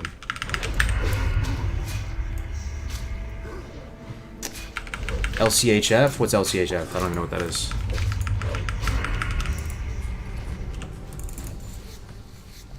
Do I need to delete my pet if it dies as a hunter? That's on you, bro, but I would say no. Because part of the like core tenets of hardcore is that it's RP, but just like very light RP. Like it's still just encouraging you to play the game and play the game well, play the game with finesse. Like that's a purely RP thing. There's no sort of efficiency aspect there. Like just having to retame your pet just seems like a pain in the butt.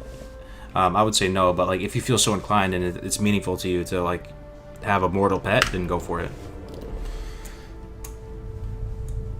Funny, I'm trying to eat as much as possible because I'm skinny and bulking. Yo, good for you, man. That's not going to always be that way. I guarantee you it's not always going to be that way. That's amazing, though. Like, just, that's a superpower. That is a superpower right there, man. You actually have superpowers. Congratulations.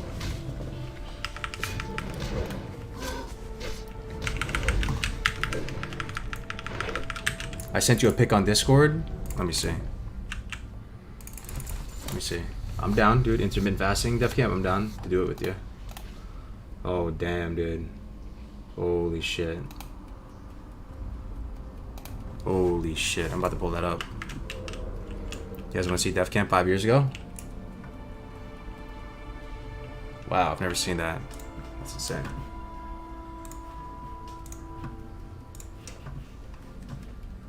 Holy shit, dude. You guys ready for this?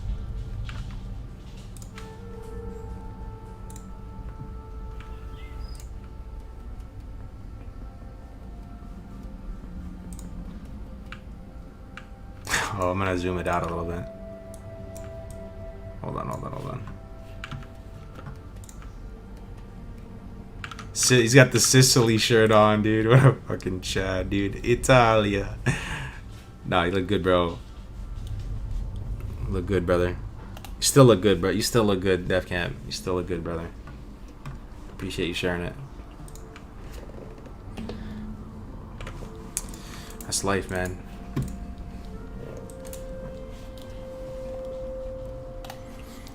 Yeah, I mean, I've gained some weight too, man. But it's not bad though. It really isn't. It's not bad to lose the fat. It's way harder to build muscle. Anybody who's like really been into it will tell you that. Like it's way harder. You gain maybe a few pounds of muscle per year. It does make a big difference though.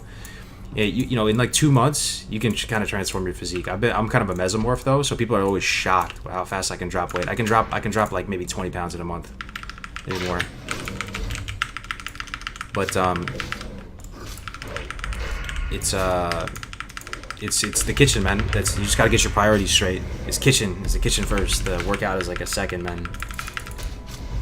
You don't even have to work out. Like you can look like a Greek god and not even work out. Was also before I got clean, so other factors made me that skinny. Oh, I got you. Just cut sugar. I mean, some of us like sugar though, and that's not gonna happen realistically, right? Some people just like Jolly Ranchers. They like Sour Patch watermelon. I love Sour Patch watermelon. You don't have to cut the sugar out. If there's one piece of advice is that just keep your insulin level low enough long enough. Every day you have to gamify it and just be like, yo, it's a game. The game I'm trying to play is I'm trying to keep my hormones in check for as long as possible. I'm trying to keep my insulin low as possible. That's the game. That's the mini game of every single day. And if you just do that, and then you like are very conscientious of when you spike your insulin and go, all right, when I spike my insulin, like I'm not making any gains during that time, but I'm gonna have to do it, like just for mental health reasons.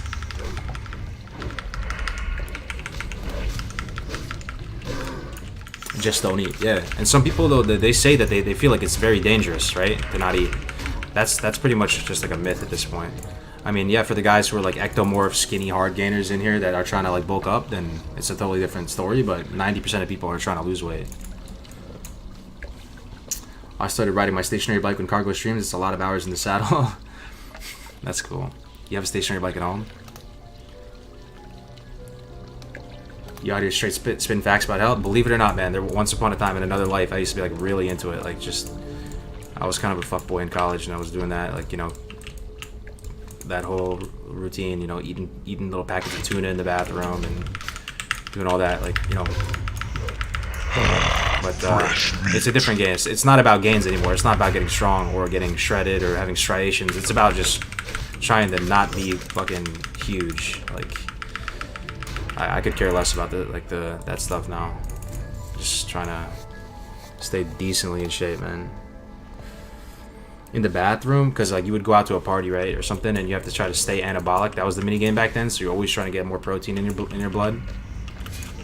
Because that was also kind of a bro science myth too. If you guys remember back in the day during college, they would say you need to always just keep eating protein. There's probably some truth in that and staying anabolic, but in hindsight, I don't know if it was correct. So you would go to like a party, and then you would just go to the bathroom, and we used to have these little Sunkist tuna packets. They came in you'd buy them at the grocery store, and you know they'd have like lemon zest, or you know like peppery something, right? And then you just rip it open, and then you just knock it back like 2 of those, and then have some gum, and then that was it. Go back out.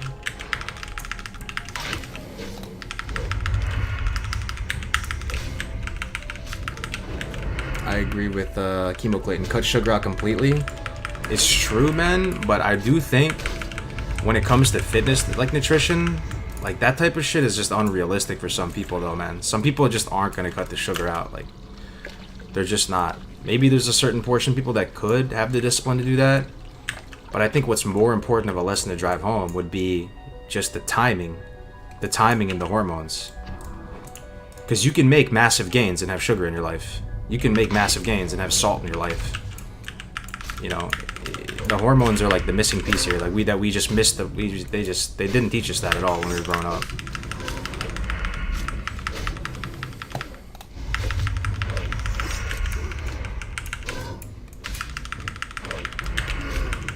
Cargos is mainlining protein. Yo, that was real though. Like, I'm not even joking. Yeah, I mean, you always have like the shaker cups on you. I always like, just intro workouts. That stuff was a scam too. Intro workouts. Remember those? You spend all this money trying to sip something while you're.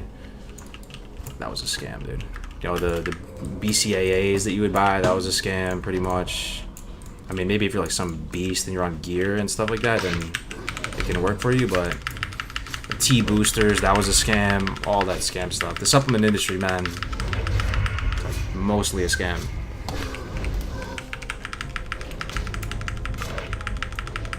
Why not just go without it though? All I'm saying is, like, if someone might have a takeaway from the stream, their takeaway might be, all right, I just have to cut sugar out of my diet and I'm gonna be fit. That's not the takeaway. The takeaway is understanding the impact of your hormones on your hunger and your impact of your hormones on your body utilizing stored food energy, or like that cash flow food energy that you're just getting from the food you're eating, right? That's the most important thing. So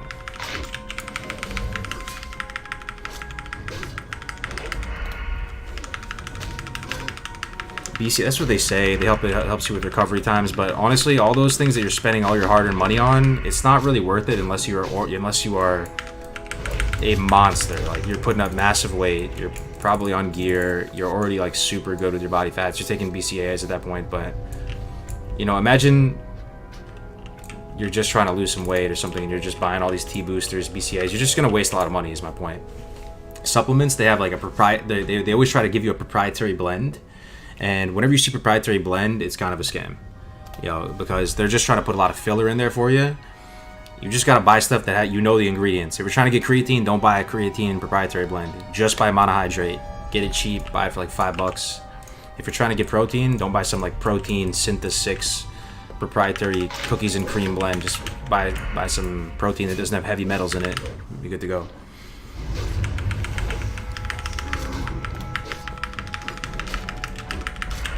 Protein's like $9. Yeah, if you buy the monohydrate, if you buy some like proprietary blend, it's like $40 or something. Ooh, greater healing potion. That's huge. Are we done with this? We done.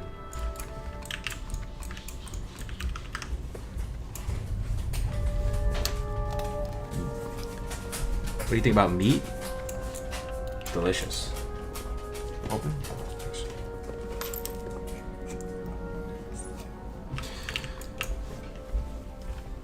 You love heavy metal in your protein? No, I love meat. I mean, it's probably healthier not to eat it, but fuck it.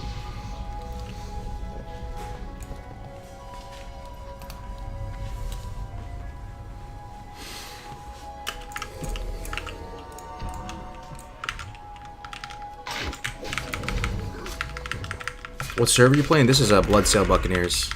Yeah.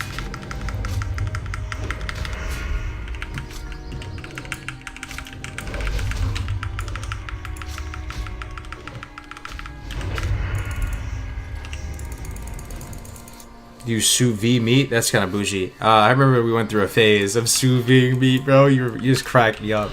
It was back towards those fuckboy days. People were speculating that sous vide meat would be like next level taste, and a sous vide, bro. That's like where it's like a shabu shabu, right? You cook it in boiling water or something. That's mad funny. You just gave me a flashback. I still remember my buddy Jim got so excited about he just discovered sous vide. Cargo's the UI. Where can I get it, bro? Yo, what's up, Rex Sheeps? I have a whole tutorial on my channel on how to set it up like this. If you want to check it out. Sous vide, man, you crack me up, bro.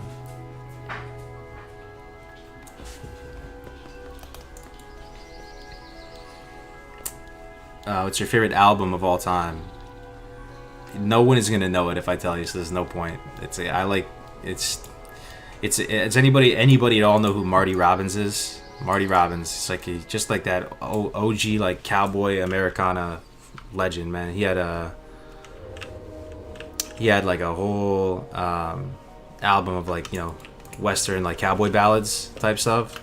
You know, just I like that old folk music, Johnny Cash, Marty Robbins, all that. I mean, I like new stuff too. You know, give me some glow sticks and go to someplace, I'll be fine. But yeah, Big Iron, all that stuff. Yeah, gunfighter ballads. I mean, I'm a sucker for that stuff. The storytelling, just the rawness of the voice. Those guys are like the true Chads to me too. Like Johnny Cash, it doesn't get any more, you know, masculine than that. You know, he's just absolute Chad. You know,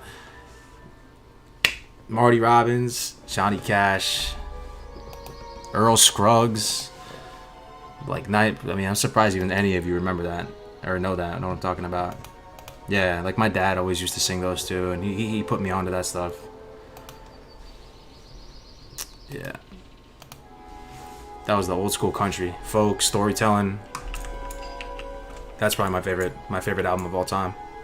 Or Johnny Cash. Johnny Cash is my favorite music artist of all time for me. Just overall, like slash played. If there was like a slash listen command of like how many hours listened to, it would definitely be Johnny Cash in the top slot for me. What would you ask of death?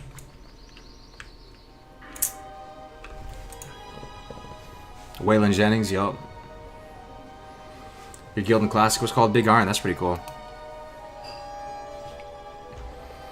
Johnny Cash is a true badass, for real, man, for real. My grandpa would love you. Yeah, my grandpa put me onto that music too, man. Like when my grandpa was on his last legs, he couldn't really even see well. He couldn't do much well. His favorite thing was like watching golf. He got to that last stage, you know, where he couldn't really even watch golf that well.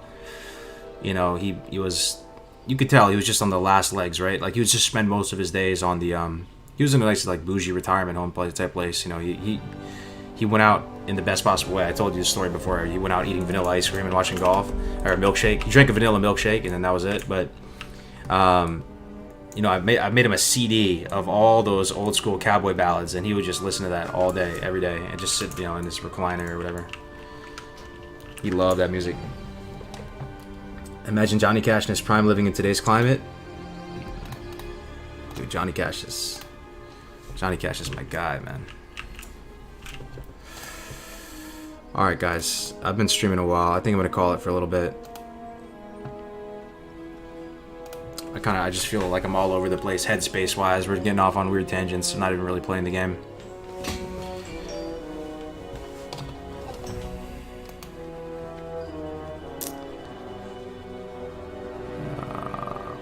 Let's you guys want to see Grace for days? I haven't hosted Grace in a while. Can we go say hi to Grace? You can't host in YouTube, but I'm gonna do the ghetto host. If Melderon, you're here, this is something we should probably just start doing in YouTube, because it's not that different from just directly hosting.